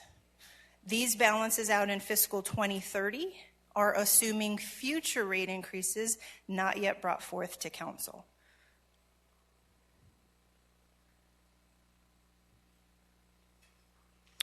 So going into the actual expenses of the recommended budget, we're starting with personnel and FTE, the first being public safety personnel. So in the courts, we do have a court clerk position. The amount does represent the salary and benefits, and it is related to photo radar. The fleet technician position is in fire to manage the fire fleet inventory. The police dispatcher is a position that's being requested for growth. The community service officer is the salary and benefits, and it is also related to the photo radar. The clinical supervisor and the forensic interviewer, those two positions are for our Southwest Family Advocacy Center. And those costs are split 4 ways. What you see in salary and benefits is 100%, which we are accountable to pay the employee, but then we get reimbursed for 75% of those costs. The police officers overhires. There's 2 FTE and $0. What that means is that we can authorize PD to fill 2 more positions, but because of the level of vacancy savings we have, we're assuming that it's going to net a 0 cost to that budget. So we do add FTE for that. And then lastly is a police officer for Litchfield Park. So this position is fully funded by revenue that is paid by the city of Litchfield. Renee, if I can add, that position will be filled in January. It gives us time to hire someone, send them to the academy.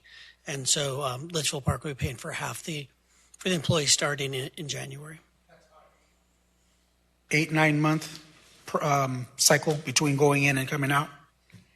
Out of the academy? Out of the academy. That's a little long, but you have FTO. I'm assuming they won't get a brand new officer. It's just someone that we can have here as well. But that gives us a little more time. We're sending, I believe, over 10 folks to the next academy. So we'll be back up. I think we currently have 7 vacancies. But so we should be in pretty good standing come January. Thank you, Ron. Moving on to other personnel, the first position is an economic development for a business development manager, which was a priority of council. And in engineering, we have an associate engineer plan review. Now, I do want to note on this dollar amount that it does include more than just salary and benefit. It does include some technology one-time expenses. And that position is to manage current demand for plan review. The traffic control inspector, again, the salary there includes more than just salary and benefits. It also includes a vehicle as well as some one-time technology costs. And this position is not funded from the general fund. It's coming out of our HERF. NSF, Senior Services Coordinator, that position is to manage current programs and services. Those are part-time hours, which would equate to a 1.5 FTE, full-time equivalent. In parks, the administrative assistant and the parks supervisor, those are 2 positions that were already hired this fiscal year out of vacancy savings from the current year, but we need to add into the budget for fiscal 27. And I will note that that amount there for parks does also include a vehicle. And then in public works, the solid waste equipment operator, the solid waste laborer, as well as the administrative civil engineer are already incorporated into the rates that have been proposed to council. And lastly, the fleet coordinator, which is covered by revenue generated from the services the fleet department provides. So beyond personnel, we have some highlights. You have been provided the list of the funded supplementals. They're attached to the agenda item for tonight. These that are being presented are not all of them, but just some of the highlights across the different categories. So we're starting in general government with the city auditor. The consultant-assisted audits, you'll notice the asterisks there. So we're trying to identify for you, there are some requests that are one-time in nature. They get them this year and then they would go away. Or in a case of the city auditor, it may be something that has to be requested every given year.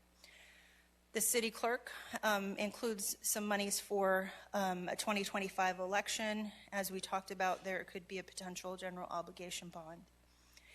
In facilities, we have some janitorial, some security enhancements at buildings, which is a one-time expense, and then some overtime. And overtime is managed just based on the need and capacity of the department and is monitored whether we need another FTE at some point in the future. In human resources, we do have a request for some system enhancements and looking at the software to make the department and the city more efficient. And then in information technologies, you can imagine the costs there are very large, and this is just the inflationary increase across those costs.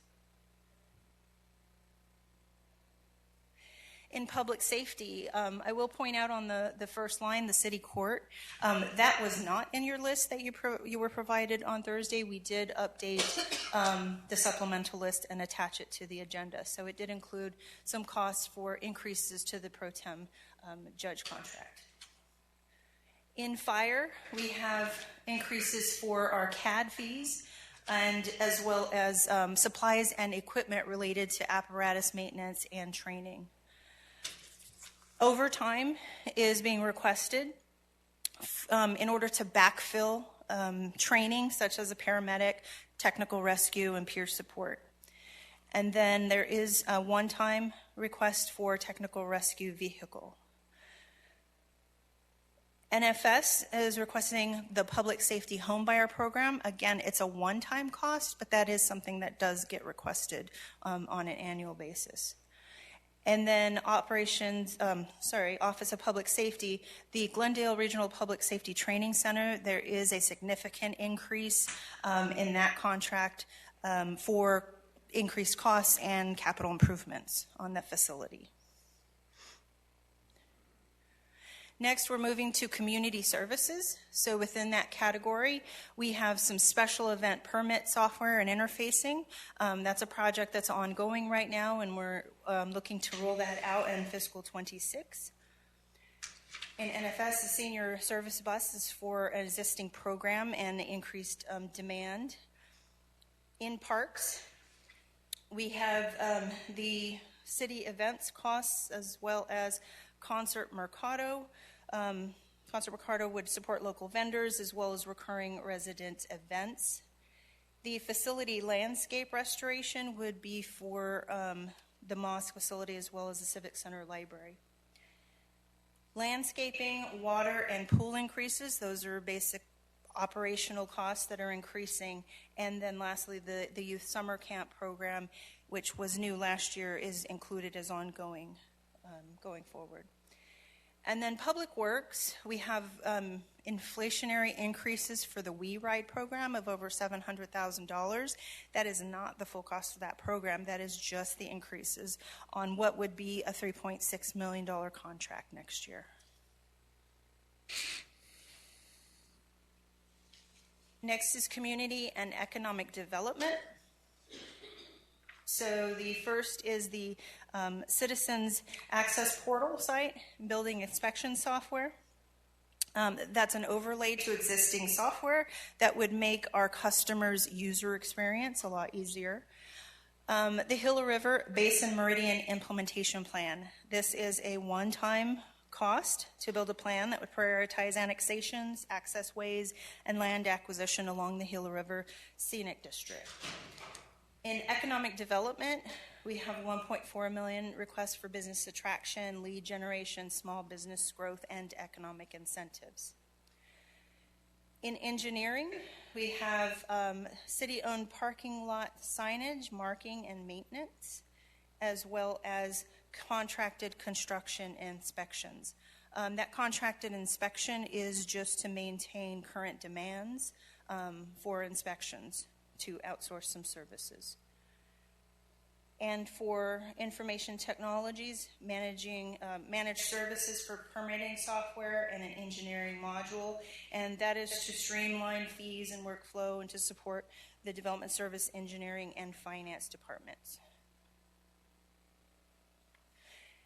And then lastly, we have public works to include some fleet software to manage inventories and services, an arborist study, and then the next 3 of 4 are basic operational costs for landfill, solid waste, wastewater chemicals, electricity hauling, as well as water purchases, storage, and electricity, and then an ARC flash study. But again, all of those costs have been included in the rate assumptions that have been provided to council. So with that, this is just one step through the process. Our next step would be to come back in April and present to you the city manager's recommended budget. We would follow up in May to adopt the tentative budget. I would like to note at that point in time, when that tentative budget gets adopted, that does set the spending limit for the city. We can make changes of the number up until May. Once we adopt a tentative budget, we cannot increase that number. We can make changes within it, but we cannot exceed the tentative adopted amount. And then we will be back in June to have the final public hearing and to adopt the final budget as well as set the tax levy. So at this point in time, I'm going to turn it over to Andy to discuss employee compensation. Ron. Mr. Mayor, Renee, if we can hold on just a second. This might be a good time to take a quick break before we go on to the next section and see if council has any questions or how we want to proceed with I was actually going to ask that question. It's just going to get just more complicated from here. Correct. If council wouldn't mind, I just would like to make a couple of comments, and I'd love to hear your feedback. But I just want to let you know that it was a pleasure meeting with each department head as I met with them prior to the year end. And I got to tell you that based upon what was shared with me in regards to their 3 to 5 year outlook and what they require and what was utilized as far as supplemental material, that our departments are working at close to max capacity. And so a lot of the items and things that we've seen here aren't fully realized as to what truly is representative of what the job that they're doing and the constraints that they're working under. And so to see some of the items that were listed here, and with that understanding, I just wanted to not only commend all of the directors and leadership for providing that feedback to me, but more importantly, in terms of efficiency, being as efficient as possible with what we have, while keeping an understanding of the limitations we have with budget. So I just wanted to make sure I made that comment first as we move forward to hearing what your feedback might be in regards to the specific items, because as Renee just mentioned, this is the time where we can kind of work through some of the numbers, things that you've seen that you would like to address or identify now as we move closer to adopting that tentative budget. So let's start on this end here, and we'll go with Councilmember Condi. Thank you, Mayor. Thank you, Renee, for the presentation. I just want to thank staff, especially City Manager. He had requested each council member provide a list of priorities for each council member. And, I submitted my request, and I was happy to see that a lot of those requests were put into our budget. So I just want to say thank you for that. And I agree with you wholeheartedly, Mayor. I know that a lot of our staff are working hard, and there is a need for additional employees, especially as our city grows. There's going to be additional workload for them to have to do. So I just want to thank you guys for all your work and listening to us for what we would like to see in our budget. Thank you, Councilmember Condi. Councilmember Garcia. Thank you everyone that went through it. I know that I asked questions that, as someone new looking into this, why do we do this or why do we do that? And one of them was why do we, where does the money from the photo radar go into the budget, or why do we hire people outside of their positions here to do studies? And the city manager gave me a really long answer, but it was a good one, and it made sense, you hire a teacher, but then you need somebody to come in and evaluate them and see if they are doing the right thing or if there's something that needs to be added into there. So that clarification really helped with understanding the budget and seeing why we are doing some things, as well as that it is all for the citizens of Avondale. And everyone who works here in the city is working towards that. The employees work really hard, and to give them that extra support is going to be wonderful to see going forward. So thank you, everyone that worked on that. Thank you, Councilmember Garcia. Councilmember White? Thank you so much, Mayor. Thank you so much for your hard work on this. And I just wanted to thank the city manager's office as well. I don't think I sent anything additional over because, We Ride is my priority here for the city. I love what Public Works is doing. Thank you so much, Kurt, your entire team. Working with Matt has been amazing, and to understand that we're even trying our best to make sure we benchmark what we're doing here and taking our show on the road. So hopefully we'll be able to share that outside with the national platform in the fall if they accept our presentation. I also felt like another one of my huge priorities that is on here is our audit and finance. We cannot do a stand-up alone with just having Barbara here, so having that additional outside support, I really appreciate me not having to send an extra email over, you just knowing those things are my priority. Thank you very much, sir. Thank you, Councilmember White. Councilmember Weiss? Thank you, Renee, for your presentation, and thank you, Ron, this morning for your education. I was also in the meeting with Councilmember Garcia, and we had lots of questions as newbies, and you really did answer them for us, so thank you. And I want to thank also the directors of all the departments. You guys are amazing, and you know how much we support you, and we really appreciate your work. I did have one question that I didn't ask this morning that I did see, and it was on slide number 35. So I was just wondering if we couldn't go look at that slide. I just had a really quick question on economic development, and there was economic incentives. And I was wondering what those incentives were. Are they infrastructure builds to help bring businesses here? Are they, what does that mean exactly? Mr. Mayor, Vice Mayor, Councilmember Weiss. So actually, on mine, it's 16 or 17. We haven't gotten that far yet. No, that's all right. But for what we've covered already, or actually, I may have the wrong numbers. I'm looking at the wrong one. So this is a couple different things. One is this covers some of our contract partnerships that help that we pay other organizations to help us, whether it be the Chamber or Westmark or GPEC and those kinds of things. It sets aside money for possible incentives and contracts with developers, depending on what it is. This actually number is only slightly larger than has been for the last 3 to 4 years. So it's one-time funding that doesn't get totally replaced. It just gets replenished with what was actually used. So this is kind of a lot of this is determined as the year goes along and as different projects present. So maybe if something happens at the boulevard and we need to subsidize a utility, because you can't waive utility fees for development, but you can supplement it with general funds. So we might ask to take some of that money.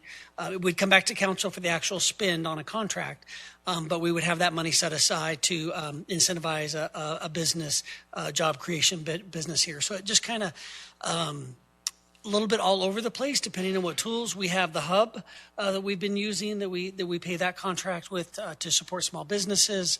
It just goes on and on and on. But this provides the meat of the monies that the economic development team uses to attract and retain businesses here in our community. Awesome. Thank you. Thank you, Councilmember Boyce. Councilmember Solorio. Thank you, Renee, for your presentation. Thank you, everyone. I'm sure when you hear the word budget, it's not the most fun thing to discuss, but we have to do it every year. And some of us who serve nationally as well are hearing all about other people's budgets, so that's pretty interesting too. I really didn't have any questions regarding this. I thought it was well put out. I'm happy to see, personally, I'm super excited because we are adding somebody to the economic development world.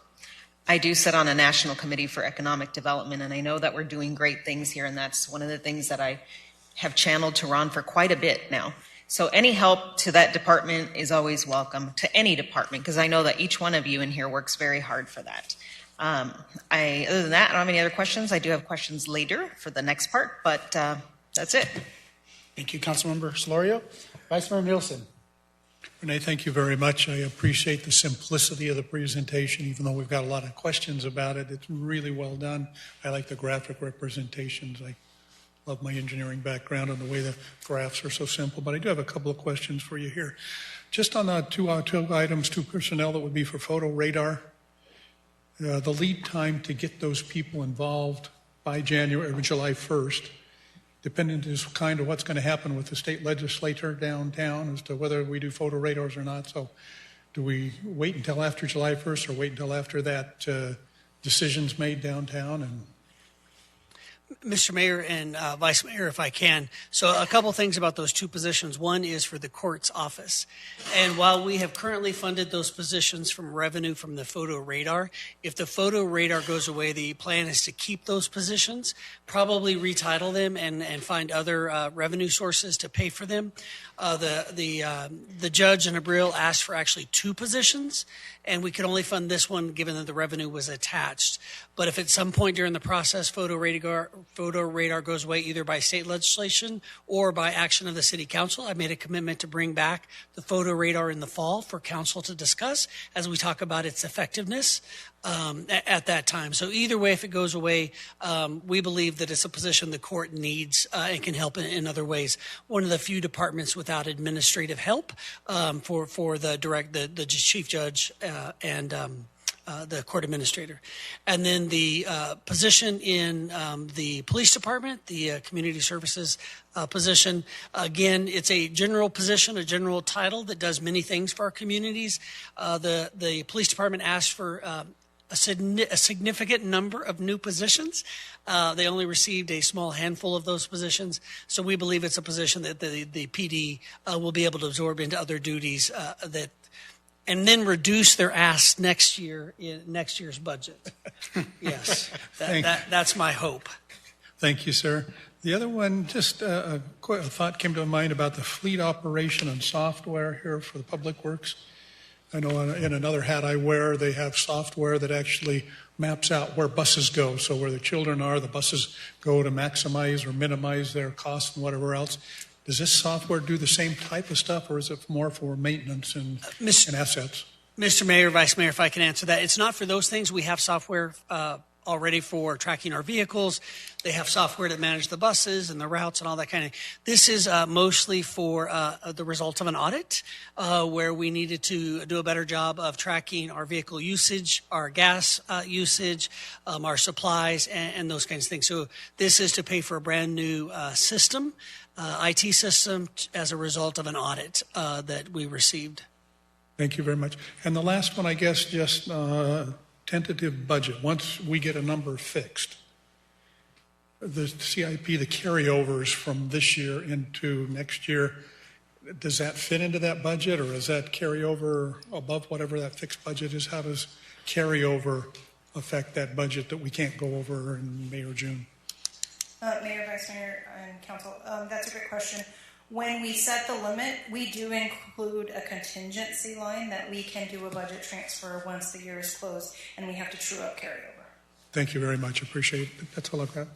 Thank you. And just to kind of piggyback a bit off of what some other council members have mentioned in regards to the big number that jumps out at you for economic development, I think that one of the things that has been consistent from the community's standpoint of bringing additional restaurants and more specifically grocery stores here to our community, investing in that process, I think, is necessary. What a lot of residents may not be aware of is that while it seems that many in the development community have leapfrogged over Avondale and have went to Goodyear, is a lot of it is the result of these investments that they make. And so I think that if that is truly a priority of ours, which I believe it is, then I believe that we need to be able to fund programs in which we can make that happen and be as aggressive as possible. So just for residents looking at this information and seeing that big number jumping out, I just wanted to kind of capture what the priority is there. So just more of a comment, and thank you so much. I believe that's all questions we have for this first part of the presentation. Thank you so much, Renee. 5 minutes. Oh, break. Sorry. Okay, Andy, I know you're eager. Do you mind, Ron, if we take a 5-minute break? Okay, let's have a 5-minute break and we will be back. Oh, nope, 7:18.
Sorry, Andy. I know you're ready to go. All good. Oh, beg your hammer there.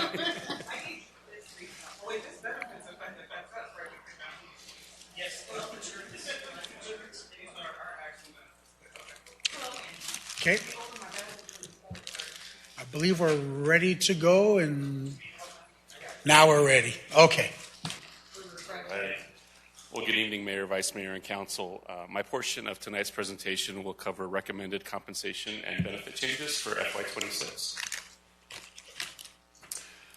Before you is an overview of the recommended compensation increases for various employee groups, which have been incorporated into the proposed budget.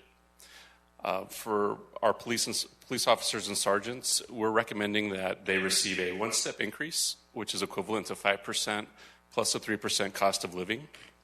Because top-down employees would typically only be eligible for the 3% COLA, a new recommendation for this year is to provide top-down employees with a one-time lump sum payment for their merit increase. So in this case, for our officers and sergeants, topped-out individuals would receive a 2% one-time payment in lieu of not being able to receive any additional pay because they're at the top of their range.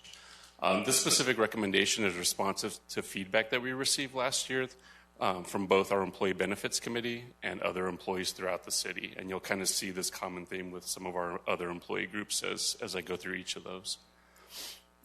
Moving along to our sworn firefighters, so the current MOU that covers firefighters, engineers, and captains provides for a one-step increase, again, equivalent to 5%, plus a 3% cost of living increase. So similar to PD, our topped-out fire employees in this group will also receive their merit as a one-time lump sum payment equivalent to 2%. We will be submitting a future agenda item to amend the MOU to allow for this one-time payment before the end of the fiscal year, just to ensure that the language incorporates that. Remaining city staff will receive a 2% merit increase and a 3% cost of living adjustment. Same theme here. Additionally, topped-out employees will receive up to a 2% one-time lump sum payment for their merit increase. You'll notice in this instance I said up to 2%. The reason being that in some cases individuals may get a little bit more than the 3% depending on their range movement. So some of that merit increase may go into their base pay, but anything that's left over would be paid out in a one-time lump sum up to that 2% amount. Additionally, as you can see, we're also recommending, based upon a review of recent market data from some of our comparator agencies, we're recommending an increase to on-call pay from $2 an hour to $2.50 an hour, and an increase in our shift differential rate from 55 cents an hour to 75 cents an hour for any hours worked between 9 p.m. and midnight, and 75 cents to $1 an hour for hours worked from midnight to 4 a.m.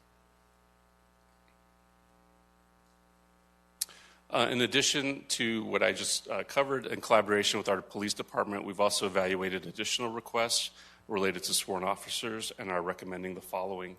So first, there's a request to increase the ballistic vest allotment for our sworn officers from $1,200 to $1,900.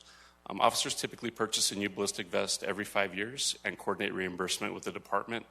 The purchase of these items include the ballistic vest, an outer carrier, and a rifle plate, in addition to just some inflationary costs that have occurred over the recent past. Next, we have an increase to the annual uniform allowance by $300 for eligible police department employees. So this includes sworn, but it also may include some of the other positions that would have some sort of need for a uniform, whether it's polo shirts, anything that they're currently receiving today, they would continue to receive with an additional $300 annually. Something new, but you'll likely recognize this. So providing a city contribution of $5,000 to a post-employment health plan account for sworn officers and sergeants who retire in good standing with 20 or more years of consecutive service. So last year, for this current MOU cycle for our firefighters, we incorporated a similar clause and verbiage there for that group. So we're recommending that same option here for our sworn officers and sergeants. Again, just to ensure that there's parity there, plus just ensuring that we have that public safety aspect, that it's something that's currently on top of mind for us from a recruitment and retention perspective, something that we, in collaboration with the police department, feel is appropriate at this point for us to include in this upcoming budget year. And one item you may recall last year, we spoke about the Public Safety Retention Program, which essentially was implemented to promote rewarding and retaining employees, public safety employees, for the duration of their career. It opted for allowing eligible sworn employees to receive a retention payout based on which cycle they were at over a 20-year career. So that was implemented this year, and we had our first iteration of individuals being able to elect a payment. So we had about 50 eligible sworn employees within PD and the fire department that have elected to receive their retention cycle payout, and that will be paid in this July.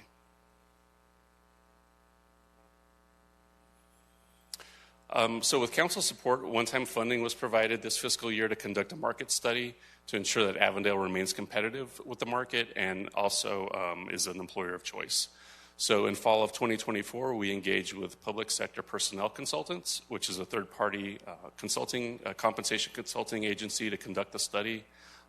This organization has been in business for several years and is very familiar with public sector and municipal jobs throughout Arizona.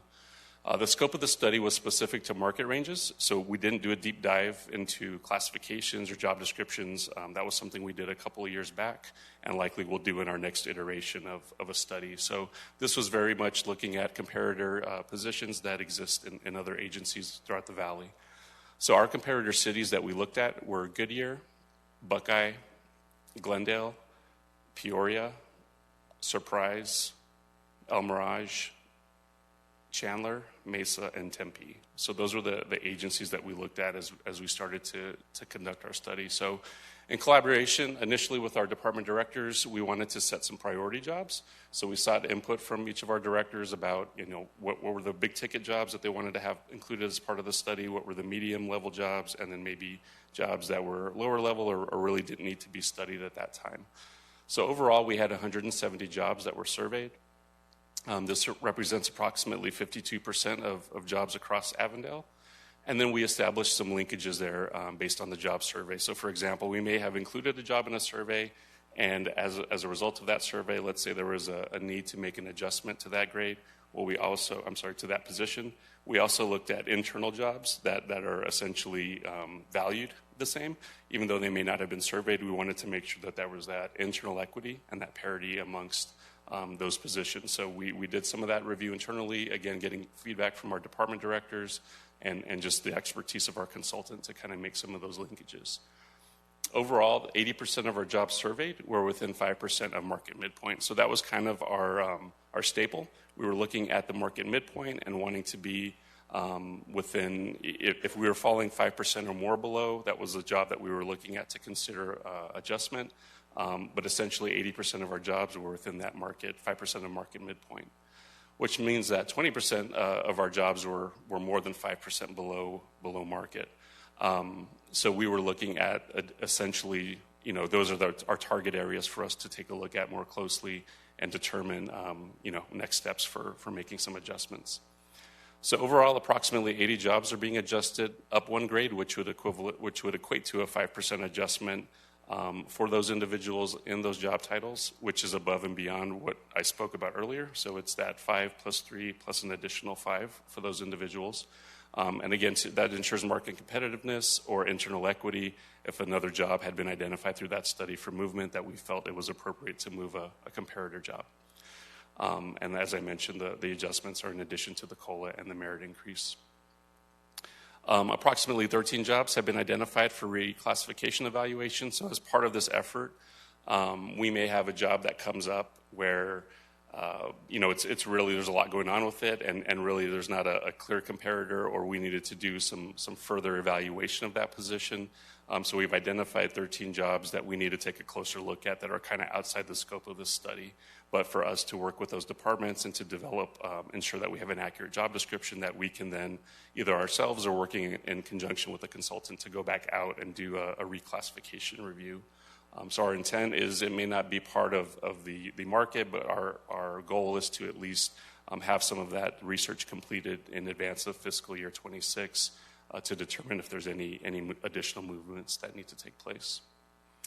And then again, as part of this overall effort, there were 21 inactive job titles that we intend to remove from the compensation plan. So it was just some positions that maybe had been retitled over the years, or maybe positions that no longer exist within the city. It was just an opportunity to kind of true up the compensation plan and make sure that it was accurate and reflective of the jobs that we currently have throughout the city.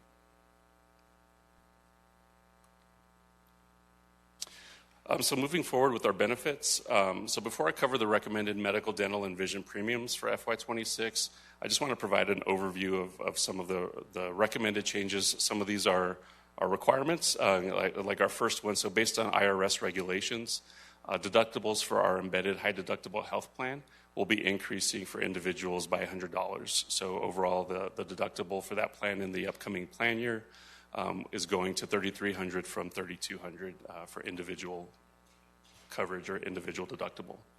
All of the other tiers will be increasing $200 from $6,400 to $6,600 annually. For vision, we are moving from our current vision carrier to a new carrier, to the Vision Service Plan, VSP. And this is primarily based on employee feedback. So this was information that was shared through our benefits committee, through interactions with employees, just generally about their benefit needs and so forth. So the purpose of the move is to receive enhanced customer service and really access to a larger provider network. Our goal for this is to have the current cost of vision coverage remain neutral for employees. So that's what we're working towards before we finalize a contract for FY26. And then we're also exploring other potential vendors for our employee assistance program. We haven't made any final decisions yet, and we may end up just staying with our current vendor, but we're just looking at other levels of service that might be out there, numbers of visits that are part of the plan, to determine if there are any other offerings that might provide enhanced resources for our employees. So that's just something that we're also looking at. And then open enrollment is currently scheduled to begin in mid-April, so we'll have some communication forthcoming about on that, and usually it's open for a 2-week time period for individuals to make any changes for the upcoming plan year. So this current slide, so the slide before you shows the recommended medical premiums for FY26. So just a little background on this. Rates were reviewed internally by HR, finance, and with our outside benefits consultant. And then ultimately, we presented our recommendations or our proposed changes to the Employee Benefits Trust Board on March 3rd of this month, who voted to recommend these rates as part of the FY26 budget. So some key takeaways, those council members that were present last year, you'll recall that we went from a 2-tier plan to a 4-tier plan. So we're still in the midst of right-sizing some of those costs. We didn't want to just make an automatic change all at once and have some significant impacts to individuals as a result of those tiers. So we were phasing that in over a 3-year time frame. Last year was the first year. This is our second year, and then year 3 will essentially kind of smooth out the costs based upon what level of tier that an employee elects to have. Additionally, our targets. So again, looking at our high deductible health plan, which has our most number of enrollees, is to have a target employer-employee split of 90% and 10%. So essentially, where the city is picking up 90% of that cost, and the employee is responsible for that other 10%. Additionally, when you factor in the city's current pay period contribution to the health savings account, that's near a free plan for an individual employee-only coverage in that particular plan. So just continuing to maintain that level, balancing the increased cost of healthcare, but also making sure that we're able to provide a significant benefit for our employees as we look at costs. Our next plan is our PPO plan. Again, has the second number of enrollees in that plan. Our target there is for single employee-only coverage would be an 85-15 split, so the city picking up 85% of that cost and the employee responsible for 15%. And then for the remaining tiers, it would be a 75-25 split, 75%, 25%. So again, these are the targets that we're continuing to work towards. And then lastly, our EPO plan, which is our richest plan, and has the lowest enrollment, looking at an 80-20 split for employee only, and then a 60-40 split for all remaining tiers. And again, looking just at the enrollment numbers are things that we're constantly looking at year over year. At some point, if we have a lot of migration out of that plan to the PPO plan or the high deductible health plan, we may look at sunsetting that plan. Just from an administrative position, it may not be necessary for us to maintain that plan. It is our richest plan and likely most expensive for employees. Dental premiums overall, we're remaining with our current vendor and providing there's going to be a 5% increase in our premium costs. On a per pay period basis, it's fairly minimal, but that typically is something that we see every year. There's some administrative increases, things of that nature that would contribute to that change in premiums. And then lastly, our vision coverage, even though it currently has our current vendor's company name there, we're going to be transitioning to VSP. So vision premiums are anticipated to increase by 10%. This is a voluntary benefit and funded solely by employees. Therefore, you won't see a city contribution in any of those columns. And again, we're anticipating or on the track to change our vendor for that particular benefit. So this concludes my portion of tonight's presentation. I'm happy and available to answer any questions you may have. Thank you, Andy. At this time, I'll open it up to council. I'll start on this side. Or Ron, do you have anything to add? No, Mr. Mayor. Okay. Councilmember White? Thank you so much, Andy, for the presentation. I was just looking at the EPO plan. You did indicate that was the richest plan. What would cause us to sunset that plan? I see only 47 of our people are using and leveraging that. What number would that get down to where the team would say we don't need that one? Thank you, Mayor, Vice Mayor, Councilmember White. I don't know what that magic number would look like. I'd want to consult with our outside consultant and our benefits manager just to kind of see from the cost of administration, does it make sense for us to continue that? Obviously, we would monitor that to see if we continue to see migration from that plan to other plans, and not be just a wholehearted decision to do that based on a particular number. It really just kind of looking to see if we're continuing to see a certain percentage year after year moving into some of those other plans and less interest of employees enrolling in there.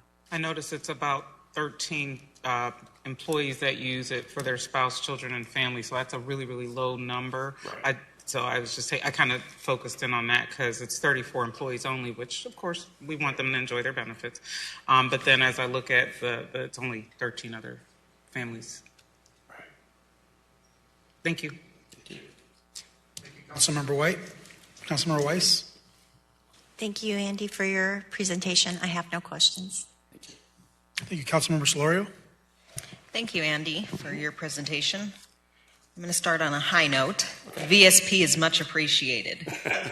As a person who needs glasses, who should be wearing glasses but is in denial, it's good to have VSP as an option. You see the optometrists just smile when they see VSP, and this other one was throwing them through a loop. So thank you for that.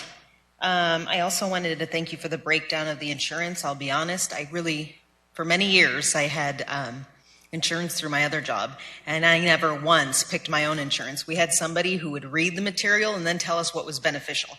So this time I remember having to go see Kathy and actually making a decision with my insurance. So thank you for making it so easy. My second one is based on the slides. I don't see it on this one, but I did see it on the slides that I received. If you go back to police compensation. And I know I talked to Ron about this in my consent, but I would be remiss if I didn't mention how I feel about that. First of all, this one doesn't say Avondale Police United. Can we clarify who that is? Because I asked Ron who that was, and I also asked Dillard in an email. He said it would be clarified for us tonight. I just wanted to know who that is, what that is, and because I'm not familiar with it. Sure. So Mayor, Vice Mayor, Councilmember Solorio, Avondale Police United is an associate. I believe they're a relatively new association out of the Avondale Police Department. They had reached out to the city manager's office and ourselves to kind of introduce themselves and My understanding is that they don't just represent sworn employees, they represent all different titles and position types within the police department. Obviously, anybody that chooses to join their particular association. Okay. And then here's my other question for you. How many LTs and above with the same standing of 20 years in good standing while retirement do we have? Mayor, Vice Mayor, Councilmember Solario, I don't know on the number of years. I think overall we have about 9 lieutenants. I don't know overall how many of them have. Do we know that number? Does anyone know that number? We can just go with 9. Okay. They're all Okay. senior. They're probably not all at 20, but they've been in it a while. Okay. My reason for asking is I like this. I like whoever the Avondale Police United was, because I'm familiar with it now, came up with this, and that's great. I do like that. But I would like to offer that to everybody. I'm sure we have LTs and above who 20 plus years in good standing, and I think it would be a nice benefit to offer it to everyone. If we have, give me a minute, let me calculate here. If we have 9, we say, if we have 9, may I ask Chief Espinoza if he can, may I Mr. ask? Mayor, Councilmember Sawyer, what was the question? If I can ask how many LTs of 20 years greater, would he know? If you need the exact number, I'm sure he does. I would like it, because I really don't want to inflate the number or not reflect it correctly. But Mr. Mayor and Vice Mayor and Council members, we wouldn't do just one group of employees. Part of this program was created off of the agreement we have with the fire department. And so we consider both public safety offices very similar. I understand that, but And so fire we has do an MOU, so that's why I'm... The BCs and above are not represented by the associations. Okay, I'm just merely, I'm wanting to see how many. Chief, would you know how many? Ma'am, we have 8 lieutenants, 2 assistant chiefs, and myself. 11? Yes, ma'am. Okay. So if we did 11 times $5,000, that'd give us an extra $55,000. Is there a reason why we're not doing that? Including those folks too? Because it is a great benefit, and I'd like to see all of them have it. Because I would rather see all of them have it than a certain select group have it, and the rest not. Mr. Mayor, Vice Mayor and Council, as I discussed earlier via email, this is a long-term game to fix inequities that have been created over the years in the city of Avondale. And so when we start to begin to pick and choose above, outside of the represented groups, it just gets more complicated. And then we have to consider other groups in the organization as well. And so this is one of those things that we want to do a test run with.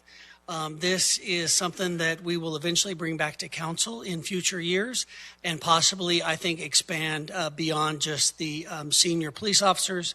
We have senior firefighters that aren't covered. And I think we have other employees that we need to begin to explore as other cities begin to increase their post-retirement health care benefits. We need to find a way that is sustainable over the long haul, and that's really my goal in presenting tonight's draft balanced budget, is to make sure that whatever benefit we start tonight, we can do over the long haul. And again, going beyond the represented groups makes me very uncomfortable, given the 800 other or the 600 other employees that we have in the organization, and creating a long-term expectation of this benefit. And I understand one that. of the things that has been asked for from the benefits group is possibly a contribution to all employees with a PEP, because right now the only employees that have a PEP are sworn officers and firefighters. And so the benefits group has been asked to begin to contribute to a post-employment health plan for all of our employees. And so we're exploring that and that cost. In addition, we're looking at ways to take sick leave and convert that into a contribution. So then that way, starting this year or the next year, we have to start listing all liabilities, including sick leave, on some of our financial statements, and you'll hear about that later. And so one of the thoughts is if we can find a way to convert sick leave into payments into a post-employment health care plan, then it will be something that the employees can get. It also encourages them not to use sick leave after they get to other current amounts. So there's lots of options we're considering. This is just our starting point, and over the next few years, we'll be coming back to council with additional plans. Well, my thing is I'm just looking at the public safety. My apologies, in the future, we'll look at the other one. I'm looking at the public safety aspect. I'm well aware of fire, but that also goes in an MOU. Do we have any salary savings in the Avondale Police Department? Mayor, Vice Mayor, Councilor Larry, yes, we have $3 to $5 million usually. Your police chief is hoping to have zero salary savings next year, but we all know that he will have some.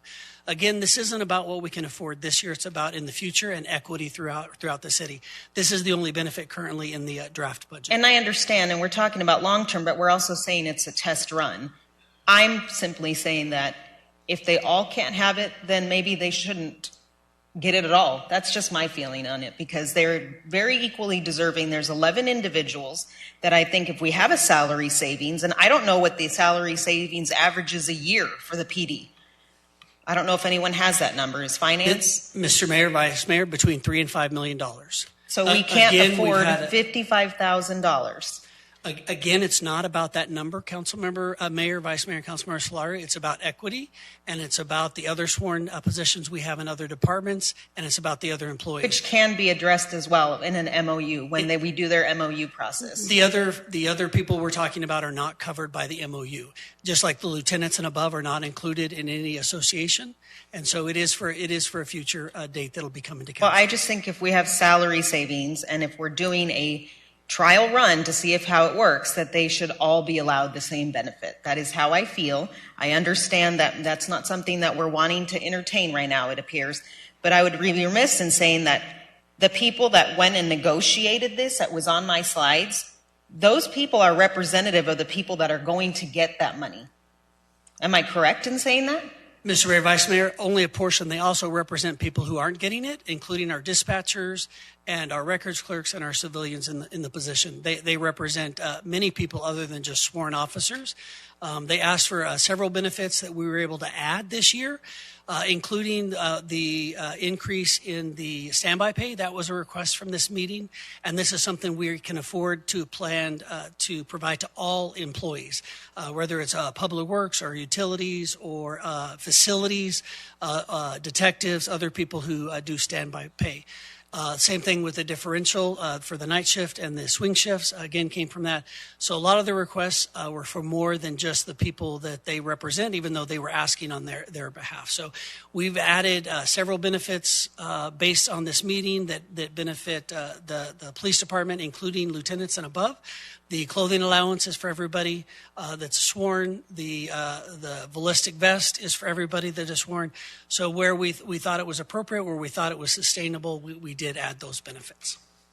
I don't have anything else to say. I understand your point of view, but I'm talking about $55,000, and the fact that we can't do that because we don't want to sounds like in the future, yes, everyone will be addressed and we'll do that. But we're talking about public safety and giving this first $5,000, what is this? This is like new, $5,000 to the post-employment health plan, that we wouldn't consider the 11 individuals. It's not even 20. It's not even 15. It's 11 individuals at $5,000 for $55,000, and when we have salary savings to show that. That's all I'm saying. Thank you, Councilmember Solorio. Councilmember White. I am completely, thank you for acknowledging me, Mayor, Vice Mayor, Council. I'm confused because I just pulled up the slideshow that I got, and I'm not sure, I'm not sure why we wouldn't want to make a ballistic vest available for anybody who wears a ballistic vest. I believe that that's a concern. I saw our security officers that protect our building, they wear ballistic vests. So I'm not sure we have the same point of view, but I'm learning in this process, and I don't understand why I'm not comfortable with us speaking to associations that aren't recognized, period. But if we are going to make extensions of offers to people for things that are just basic equipment, we do have security that it's not sworn, and I would like to be able to make sure we extend the benefits to them as well, Mayor. Thank you, Councilmember White. Mr. Mayor Yes. and Vice Mayor and Councilmember White, we would absolutely, anybody who buys a vest, the program that we did this with is operated out of PD. So if they go through the same process, they absolutely get the vest that they need and get it paid for. Thank you, Ron. Appreciate it. Okay, Councilmember Condi. Thank you for the presentation, Andy. I just had a question about the employee compensation market study. How often is it recommended that we do that study? I believe, Mayor, Vice Mayor, Councilmember Condi, I believe our Chapter 5 and our compensation policy indicate every 2 years with budget and funding permitting that we do that. So the last one we did, I believe, was in 2023, and that was a full-blown classification and comp study. This one was focused on compensation, so I would anticipate that our next one would include a compensation classification portion as well, but we look at doing that every 2 years. Okay, thank you. Councilmember Garcia.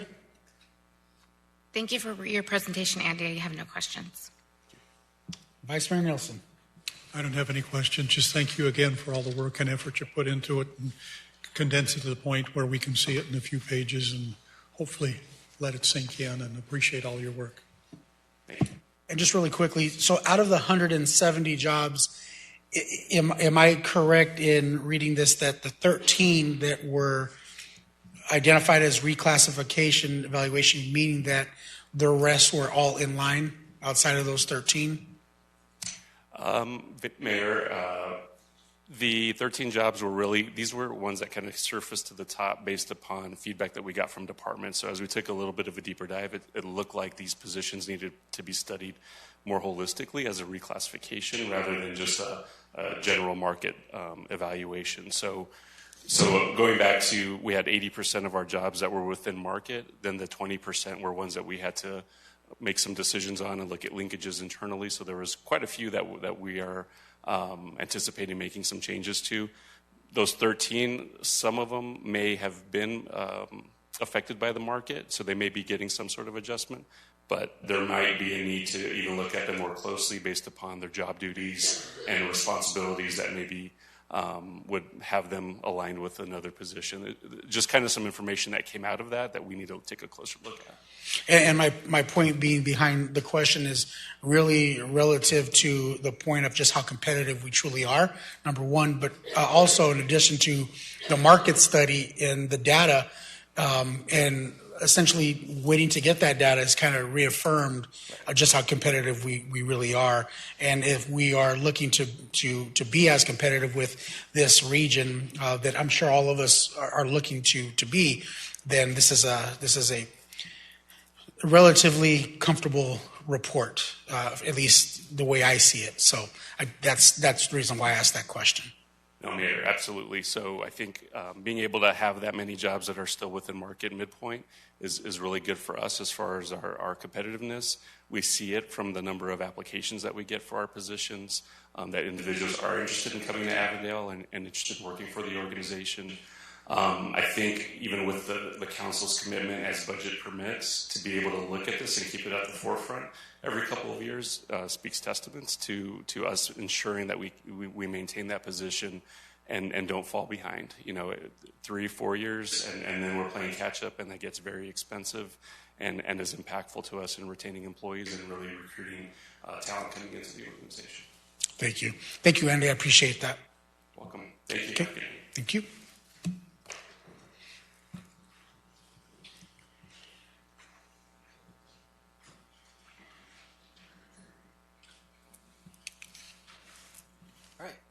Thank you, Mayor, Vice Mayor, City Council. My name is James Milanese, I'm your city's projects administrator. Again, very happy here to talk to you tonight about capital projects. I would like to start with just a quick thank you to Rick Carr, who covered for me in January when I was out sick for that presentation. So, as always, I'd like to kick off with wins, and that's looking at all the wonderful things that we've gotten done this year for the community. This is not everything that's all-inclusive in terms of projects. These are the big kind of showy things. So first off is that detention and PD substation, replacing the facility on Western with a new facility, maintains the safety for both our officers and for our detainees. The water reclamation facility odor control project was a long time coming. It's really a gift to our new southern residents who are moving in who don't have any negative experiences from the plant. We've treated 71 lane miles of pavement management in FY25 all over the city. And you're seeing we'll do it again next year. Deacon Sini Park improvements, that wonderful photo there of council with the kids celebrating at that park opening with its new facilities, with the fencing around the playground and the wheelchair safe swing and the impact it's making in Old Town. Old El Mirage Road and Lower Buckeye Road improvements, the newer section that's just opened a month ago. Again, it's time to help with the new development that's coming into the south, making sure that people continue to move safely through our intersections. Avondale Boulevard resurfacing. Obviously, that's a gateway to our city. We want to make sure that it looks as good as it can be. Mountain View Park expansion. Again, trying to take use of abandoned space after the Public Works Department removed a water tank. How can we reclaim that and give it back to the community? An additional playground and ramadas. 4 new hawk signals. So again, those are high activated intensity crosswalks. So those are the fun crosswalks. You walk up to, you push a button, it blinks red, stops all the traffic so pedestrians can move safely across. 4 of them are under construction right now. Well, 2 of them are actively under construction. 2 others are lining up to be under construction before the end of the year. Those are at the one that's under construction right now. The poles are be set up this month. Is at El Mirage in Northern Alomar Park. We have also Coldwater Springs at 118th Avenue, just started, El Mirage in Pima, and then Central and Holly. And then the improvements at Sam Garcia Library and the artwork at the Agua Fria at Dysart and Western with the high school. So what does that mean if we put it in a chart form? It looks like this. So a little bit of information here. That blue portion of it, those are funds that we haven't spent that are already programmed. If you look at the program as a whole, it's about $170 million. It's lagging about a little bit behind of where we want it to be. But as Peter Drucker would say, we don't improve what we don't measure. And so that's what we're doing here today. The orange is what we've encumbered. So we have contracts in place. It's more than just the contracts. We have purchase orders with vendors to do the work. These are constantly changing because we're spending money every month. And that's what the gray is. That's where we're spending those dollars. That's going to change a lot here in the next couple of months. We have some major projects going on with Fire Station 171 and the K-9 facility. We've got improvements going on in Old Town. We're going to be kicking off the street portion of Old Town 3 in Cashin here next month. So we've been putting in the water line. Now it's time to come in and resurface the roads. And then there's Western Avenue, the reconstruction from Central 4th. We just got the bids are complete with that one. That'll be kicking off here this summer as well. So you'll see these numbers continue to adjust. We're going to continue to focus on these numbers. We want to make sure that we're making that commitment, that council has provided the funding, that we spend it when we say we're going to. And with that, we have a whole lot of projects here for next year that are currently scheduled to be completed in the next fiscal year. There's a lot here. I'm not going to go over all of them, but you can see it touches all the parts of the city, everything from a new fire station in Old Town to traffic signals, improvements at Friendship Park. We're continuing to make investments there with new pickleball courts, renovated dog park, renovated softball park. There's sidewalk expansion and gap improvements, trying to figure out where those gaps are on our sidewalk to make sure people can safely get along Avondale Boulevard or perhaps along Lower Buckeye at Festival Fields. The intersection at Dysart and Westerns, we continue to make those investments in Old Town. And the bridge housing project, which will be going to bid here in the next couple months. Again, lots of projects going on, lots of reasons to celebrate. We're going to continue working towards that pyramid that Renee showed in her chart, continuing to spend that down and bringing those projects online over the next fiscal year. And then there's lots of projects that are budgeted and in design with completion in 27 or later. So some of our projects take multiple years of design and multiple years of construction. So I'm going to spend a little bit more time on this side than the last one. First of this is Old Town phases 4 and 5. The commitment from with council has always been, as we complete one phase of Old Town, we go to the next one. So Again, as phase 3, as we get the roads rebuilt this summer, we'll roll into phases 4 and 5. Those are in Old Town, both north and south of MC 85. So those will be starting up early fall. Donatella Park is off of 113th and Palm in the Donatella neighborhood. Project's currently under design, and it'll be done in FY27. And then following 4 and 5, we'll be rolling right into Old Town Phase 6. This is in Las Ligas. So this will complete the Old Town projects that were promised many years ago. We have improvements to Dysart Road and McDowell Road. This is adding additional turn capacity to get more people through that intersection. We have a trail improvement at Lower Buckeye Road in connection to Festival Field. So what this is basically going to do is provide a hawk signal so that you can safely cross Lower Buckeye Road and then continue along the levee down to Festival Fields. We have an intersection going in at 111th and Thomas. You know about the plant expansion and the Phase 2 improvements there. We have a southern Avondale Fire and Police Station. We often recall that, it's called Alomar Fire Station, Southern Avondale Fire Station. But really, that's that fire station that'll be located in the Alomar development. It's a combined public safety facility. We are timing that project to align with how Brookfield does their work. So one of the items on this, Brookfield will be completing El Mirage Road. They're going to be expanding the road. They're also going to be installing a water line under the road. So we're timing our work also to come after there. It just makes sense rather than come through and have us stamping on top of each other. And then the last one I have on here that we're currently under design, and I've got an unfortunate TBD there. This is the Agua Fria Trail. This is a crossing at the Buckeye Road and the railroad. And really what's going through is negotiations with the railroad on how exactly we're going to safely cross the railroad. We're trying to look how we can go underneath it.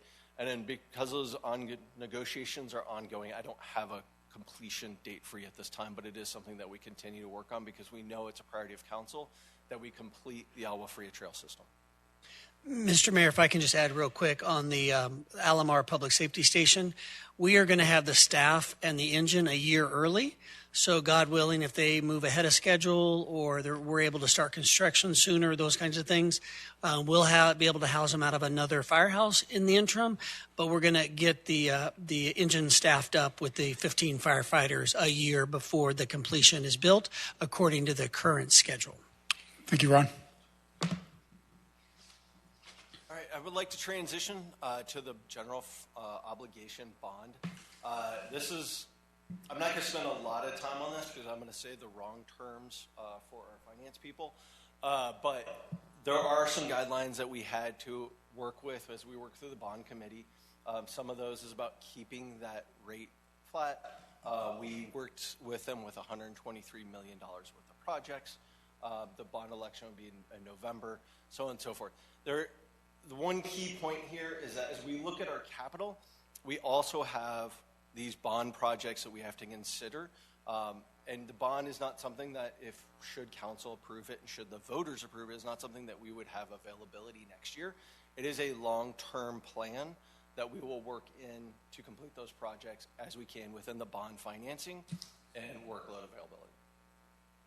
But what are those projects? In case you're wondering, as I get into the future ask why I'm not mentioning them, they're here. Again, I don't want to spend too much time on this. We're going to be back on April 7th to cover these in more detail. But you can see them here for your information. And again, just a little bit cover of that schedule. We've been working with the bond committee since December.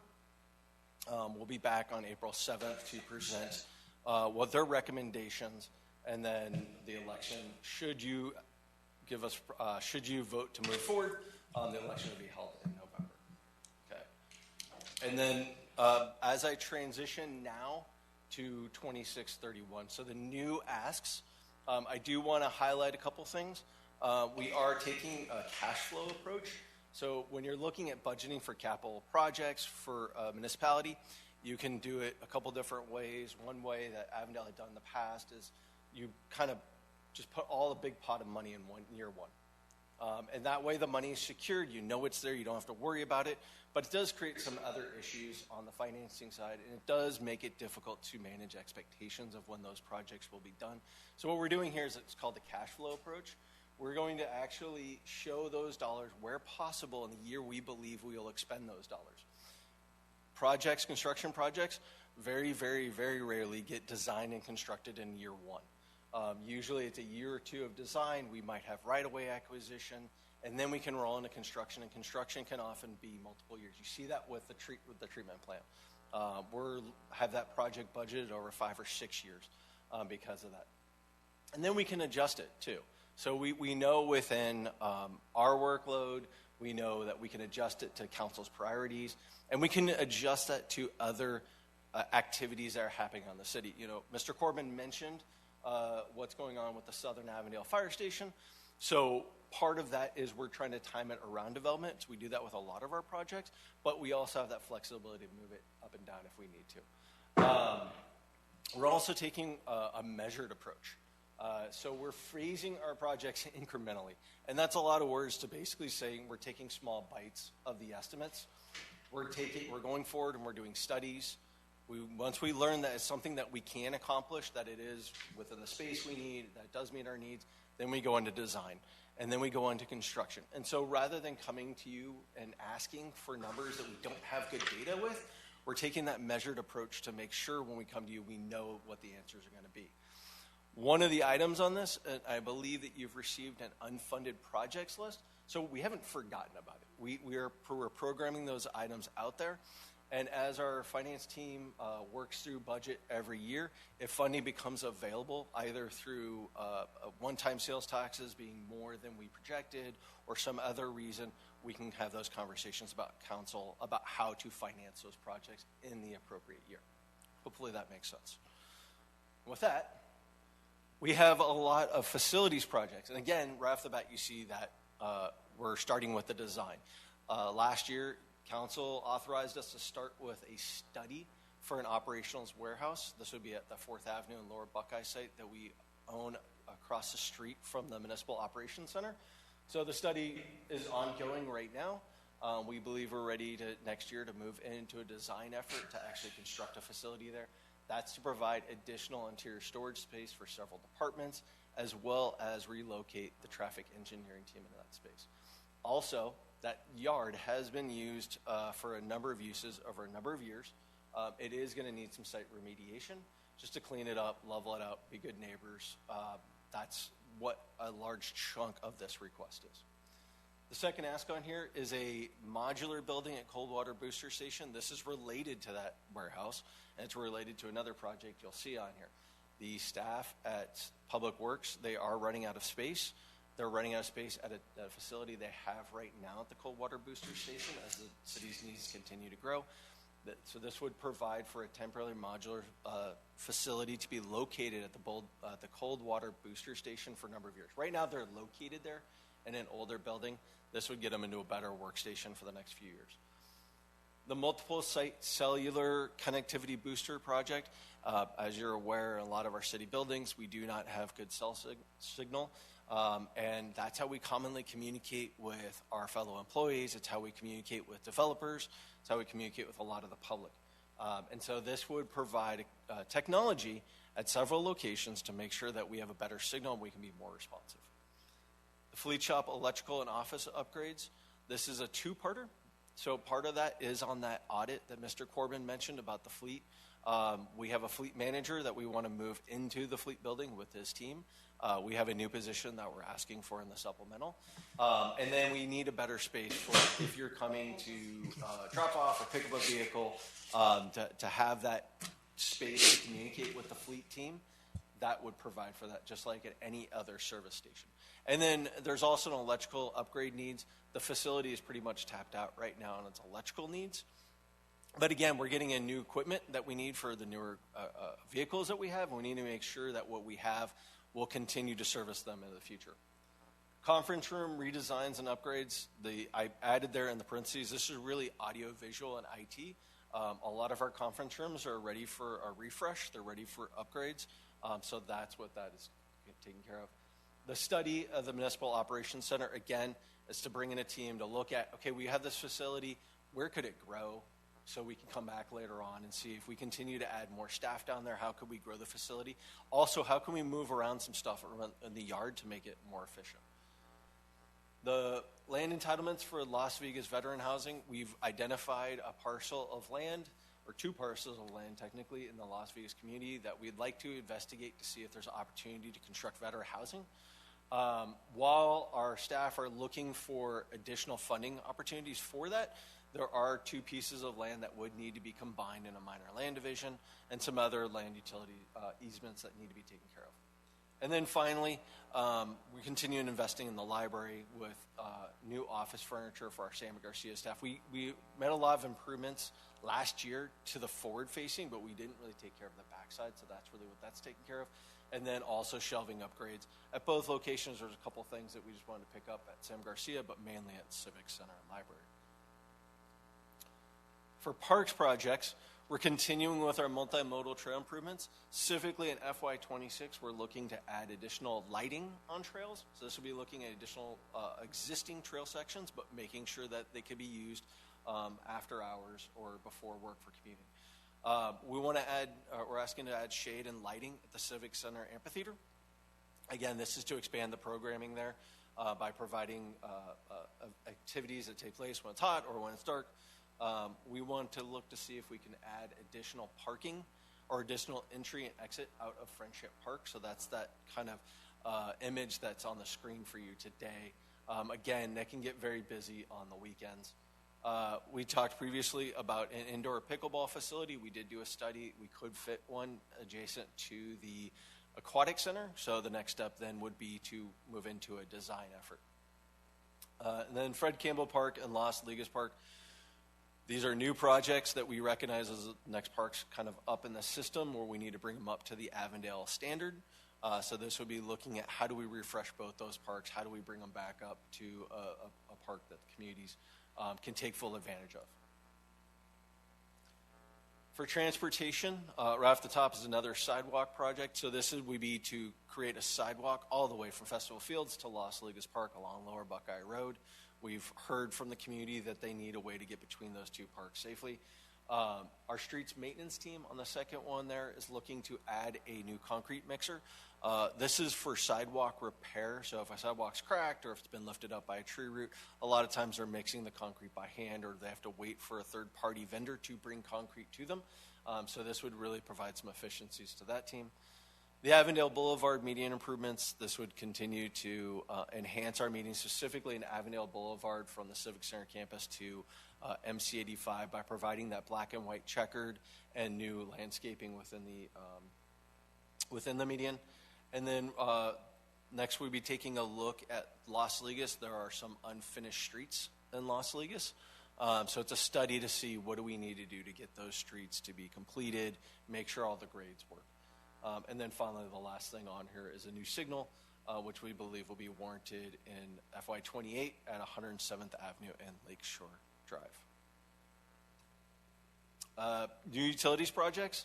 So the first of these is the PFAS land and design. So again, Public Works is asking to purchase some land, and then they need to provide improvements to well sites so they can treat the water at the source as close to the source as we can. So that would begin the design efforts next year. We have several wells that need electrical upgrades, so again, we'd be looking to do those next year. And then Bartlett Dam, right now we have penciled in FY29. Again, as you know, that is a target that is not entirely in our control, so we'll continue to monitor that and work with our partners and adjust it as needed. Last on the list is asset vehicle replacement. So again, every year, staff come forward to ask about asset replacement. So we do have asset replacement programs that identify when technology, when equipment should be replaced on a regular basis rather than replacing them on an emergency basis. And so you see those asks here going through information technology and the various departments.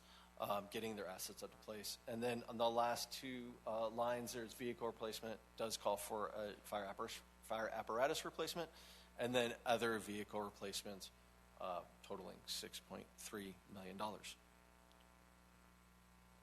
And with that, that concludes my portion of the presentation. I'm available to answer any questions that you might have at this time. Thank you, James, for that presentation. Councilmember Condi. Thank you, Mayor. Thank you, James. I don't have any questions, just comments. In 2017, when I started on City Council, one of the things that we really were focusing on was parks improvements. And I can't believe it's 2025 and we're still continuing park improvements. But I love that's necessary, because we know that our parks are all very well loved, especially Friendship Park. And now, 2017, there was no pickleball. And now we've got pickleball craze that our city manager loves so much. But I'm just glad to see thank you guys for taking the time to present us. And like Councilmember Nielsen said, it's just simple and easy for us to see. It's easy to understand. And so thank you so much for your presentation. Thanks, James. Thank you. Councilmember Garcia. Thank you so much for the presentation. I wrote things down, but I think it was awesome to see the new transit shelters that we're going to have. I know we spoke about it like a few meetings ago, and seeing them on here, and I've seen the design. That's going to be really awesome to have. And Friendship Park having so much extra stuff in it, and the park, like hopefully we get that park second out of there, because if it's busy, it's wild to get out of there. But I'm just happy to see all of these things happening in our city, and to see other parks as well that are I don't want to say neglected, but now we're getting to them, and it will be awesome to use them for a lot of other stuff. So thank you, guys. Thank you. Councilmember White. Thank you, James, for the presentation. I have just a couple commentaries for you because I was taking a look at the numbers. And so I'll start with the recommended 5-year CIP plan. That's the more comprehensive information we all got on council. I would just urge you to go back and double check the total projected project budget calculation for all the years, adding in on the Old Town, I think it is 4. Maybe it's 6. That's not adding up correctly. I'm pretty sure it's just a formula calculation. It's not on the presentation that we're looking at, just a heads up for you when you go back and take another look. It's on the more comprehensive details that we got. And then on the unfunded capital improvements, you definitely spoke about the boulevard. When I took a look at the line item from FY26 through FY30, it's off about $75,000. Again, it probably is just a programming concern with the cells on this, because it's comprehensive information. It's a lot of data. And then Las Ligas is off on that one as well, the Las Ligas Park Improvements construction. It's a quick one when you just look at that on the unfunded. It says $8.5 million on that. But when you look, it's FY29 and it's $7.75 million. So I'm sure there's just some, make sure those calculations are up there, because when they add into the total projected budget, I wasn't sure if it was, to the naked eye, it might look like we're fluffing the number up, and we want to make it precise. Thank you, but excellent work. Mr. Mayor, Councilmember White, some of that explanation is money already spent or money already programmed. And so especially that $1 million for that one park, that's a design we've already started and begun to spend. So some of that is not a new ask, or is being spent in FY25, and so you won't see it moving forward. Is that a correct summarization, James? Yes, yes, sir. With the unfunded ones as well, sir? Yes, Mr. Mayor, Vice Mayor, Councilmember White, yes. So we funded the studies and we funded the design, and then we have unfunded some of the construction, waiting for new sales tax numbers to come in over the next couple of years, depending on how long it takes us to design. So, and then some of them we're going to pay for out of bond. And so those are rough estimates on the actual numbers, depending on what the designs come back for. Thank you. Thank you. Councilmember Weiss. James, thank you for your presentation. I did have a couple quick questions, or comments also. I second Councilmember Conde's note about the parks, and I really appreciate the ADA aspect that we're putting into those parks. I really think it's wonderful for our residents. I did have a question with regards to the pickleball. On the recommended 5-year capital improvement plan, we have an item and it's $1 million for the design. I think it's for the design. And then on the unfunded, it looks like it could cost the construction up to $15 million. And then I saw something on a PowerPoint, $19 million. So I just didn't know where we were going with that. If we spend the $1 million for the design, like, do we know what the cost is going to be after that? And if we make that $1 million investment, I just really want to make sure that, are we committing ourselves then to the 15 million or the 19 million? Yes. So, Mayor, Vice Mayor, Councilmember Weiss, thank you. It's a great question. So that was, as I had mentioned, that measured approach. So we are going to, we've done the study. We know it can fit within the space.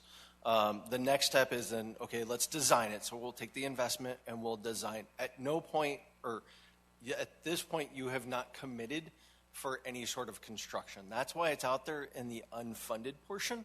It's out there because we're tracking it. We know it's there, but we're not really sure on that number. I think that gives us a little bit of flexibility to make sure it's designed that we can present you with a project that can be afforded in the future years. Does that make? Mr. Mayor, Vice Mayor, and Councilmember Weiss, very important to me that, first of all, the $19 million was an early number, and I said there's no way I'm coming to council to build a $19 million pickleball facility. That just doesn't pass headlines test. And so we're looking at different options.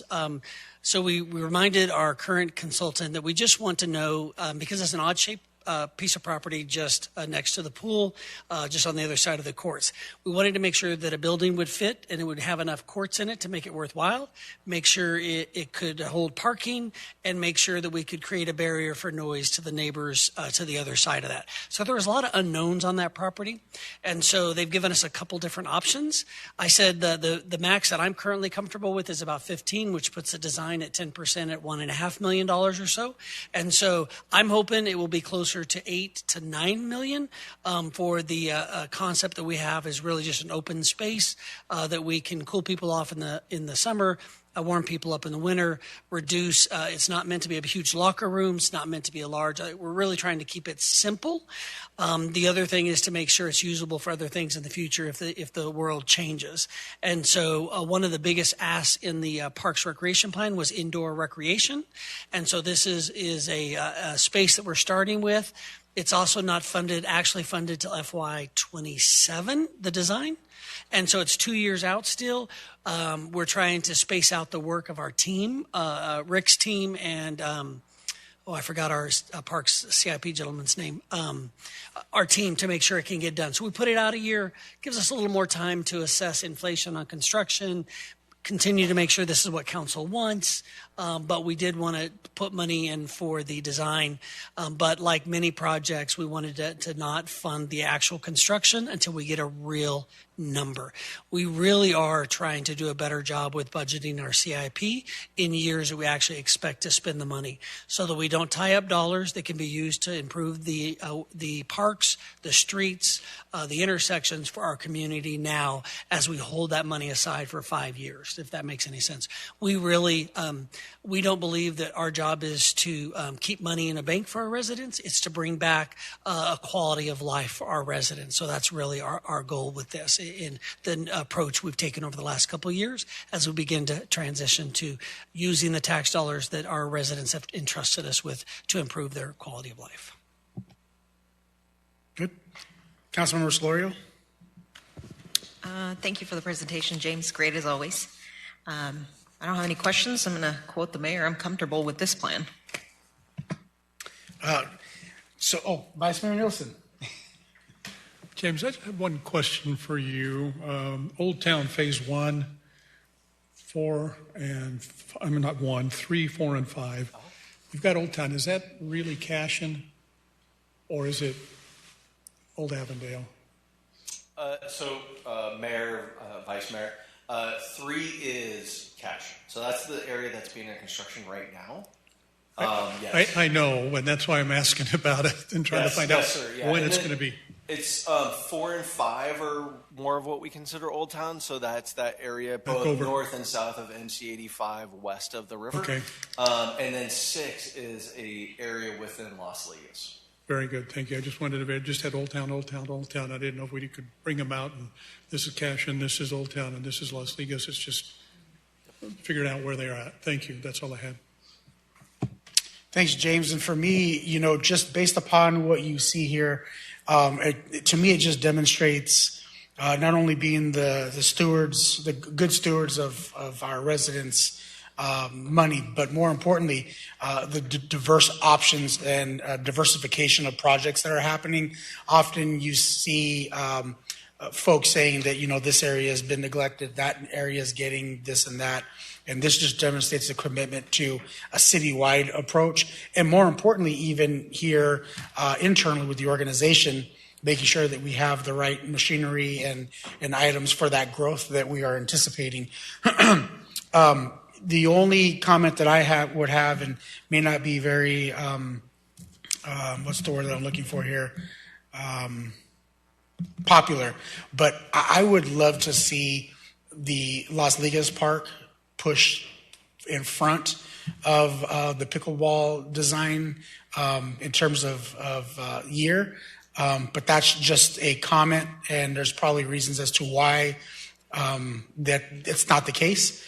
But that park, of many other parks, have gone under beautification and have taken on other amenities, improvements. And I know that during my discussion with Ron and leadership, whether it be lighting, additional lighting, and other things, I just think that's just as important. And so again, maybe there's reasons that I'm not aware of as to why time frame wise one would be in front of the other. But I just think that that's something of priority that I would love to see moved up if possible. Mr. Mayor and Vice Mayor and council members, it is possible. One of the things we're trying to do, especially with parks, is design and build closer together. A couple of our parks, we've experienced a couple difficulties by having the design and construction separated. And we had planned on using bond funds to do Las Ligas. Okay. And so that funding's not available for several years.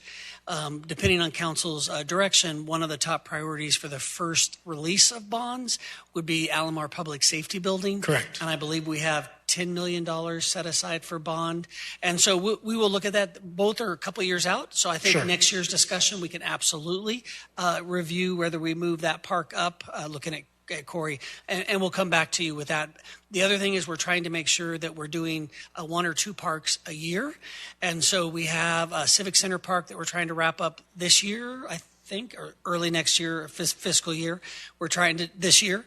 And then we have Donatello Park in the following year where we'll be working on that.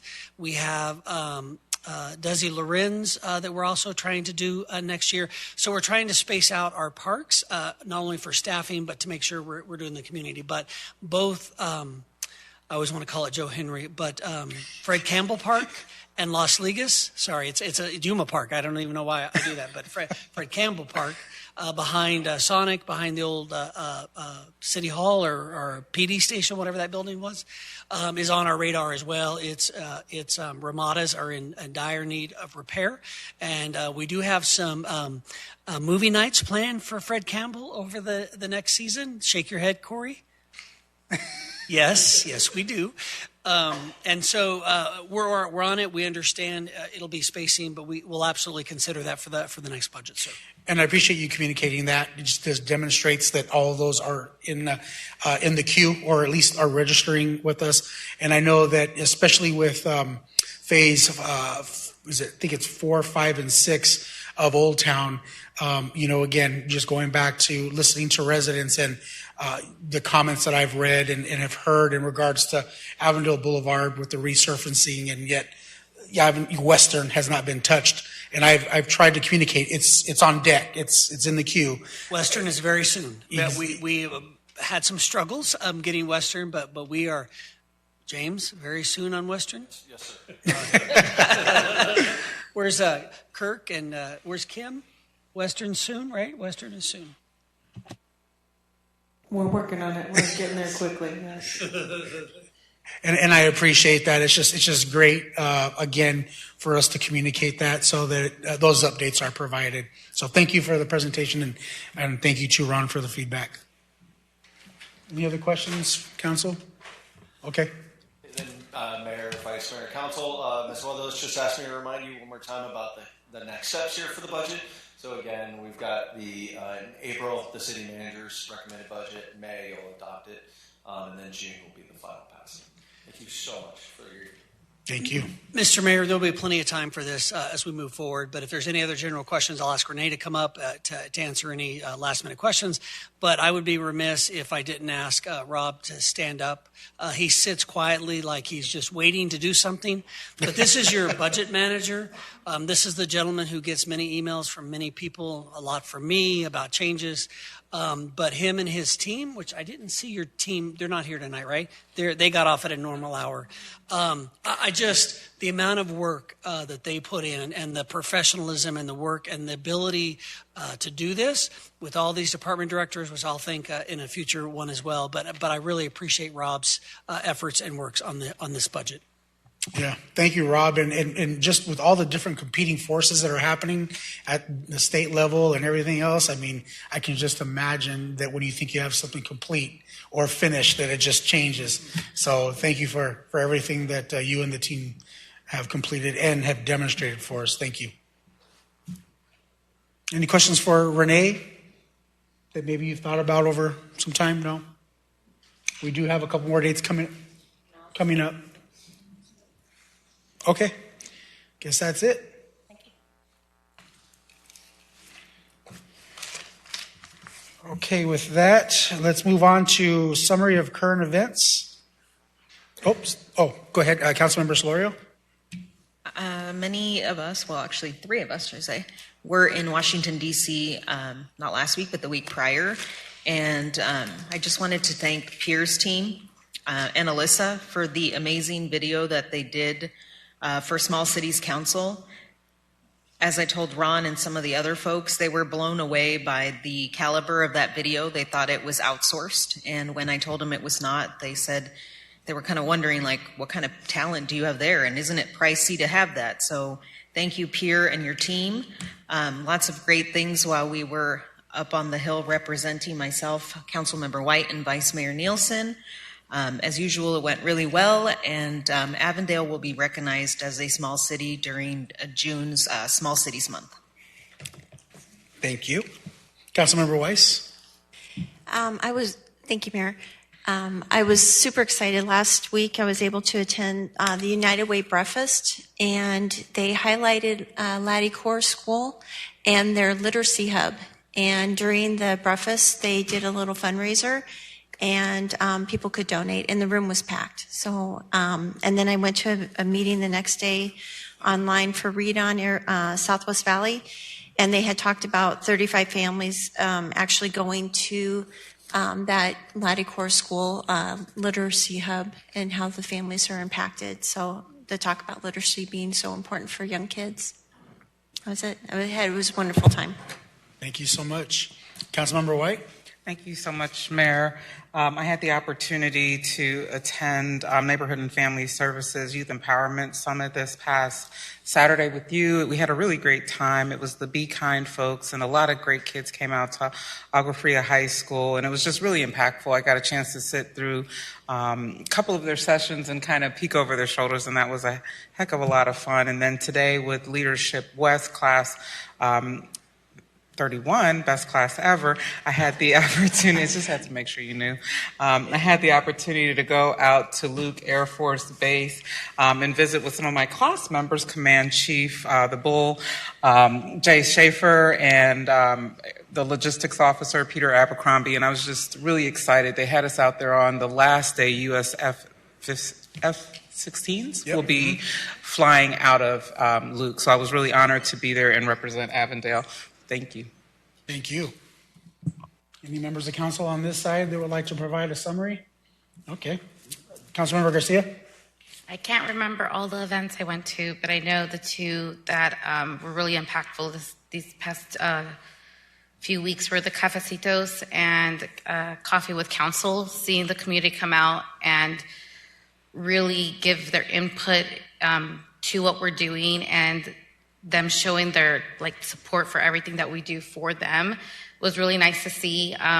I really liked the cafecitos. That was my first time going to one, so that was a really nice experience to see how Old Town, Ligas, and Cashin come together to better their communities. And I would like to see something like that also for like the north side of Avondale as well, to just get people involved more, because I know that we always see the same people at these events, which is awesome, but I would love to get more people to like kind of pull more people to come voice what they want to see Avondale to become. And I did not attend the RSVP on Saturday because I had to go pick up my son, really sad. So next time, Dillard, I will let you know if I'm going to miss something. But thank you very much.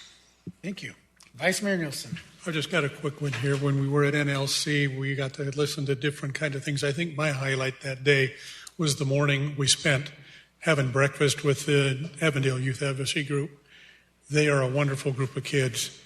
They were asking me questions that I didn't have answers for, but they were really, really good. Chris, keep them coming. I would have no problem turning a future over to those. Those were great kids that day. And I just appreciate that and the time and effort you and others have made to make that group for those youth available. Thanks. Thank you, Vice Mayor.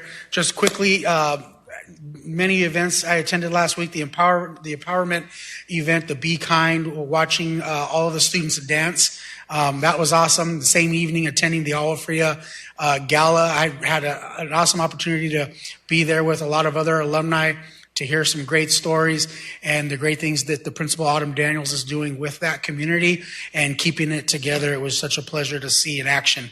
And with that wraps up our summary of current events. Next item is adjournment. I see we got a motion already from Councilmember Garcia. Councilmember Condi. That was fast fingers. Can we vote, please? Passes 7-0. Everybody, thank you for being here on such a late night. Drive safe, and we'll see you soon.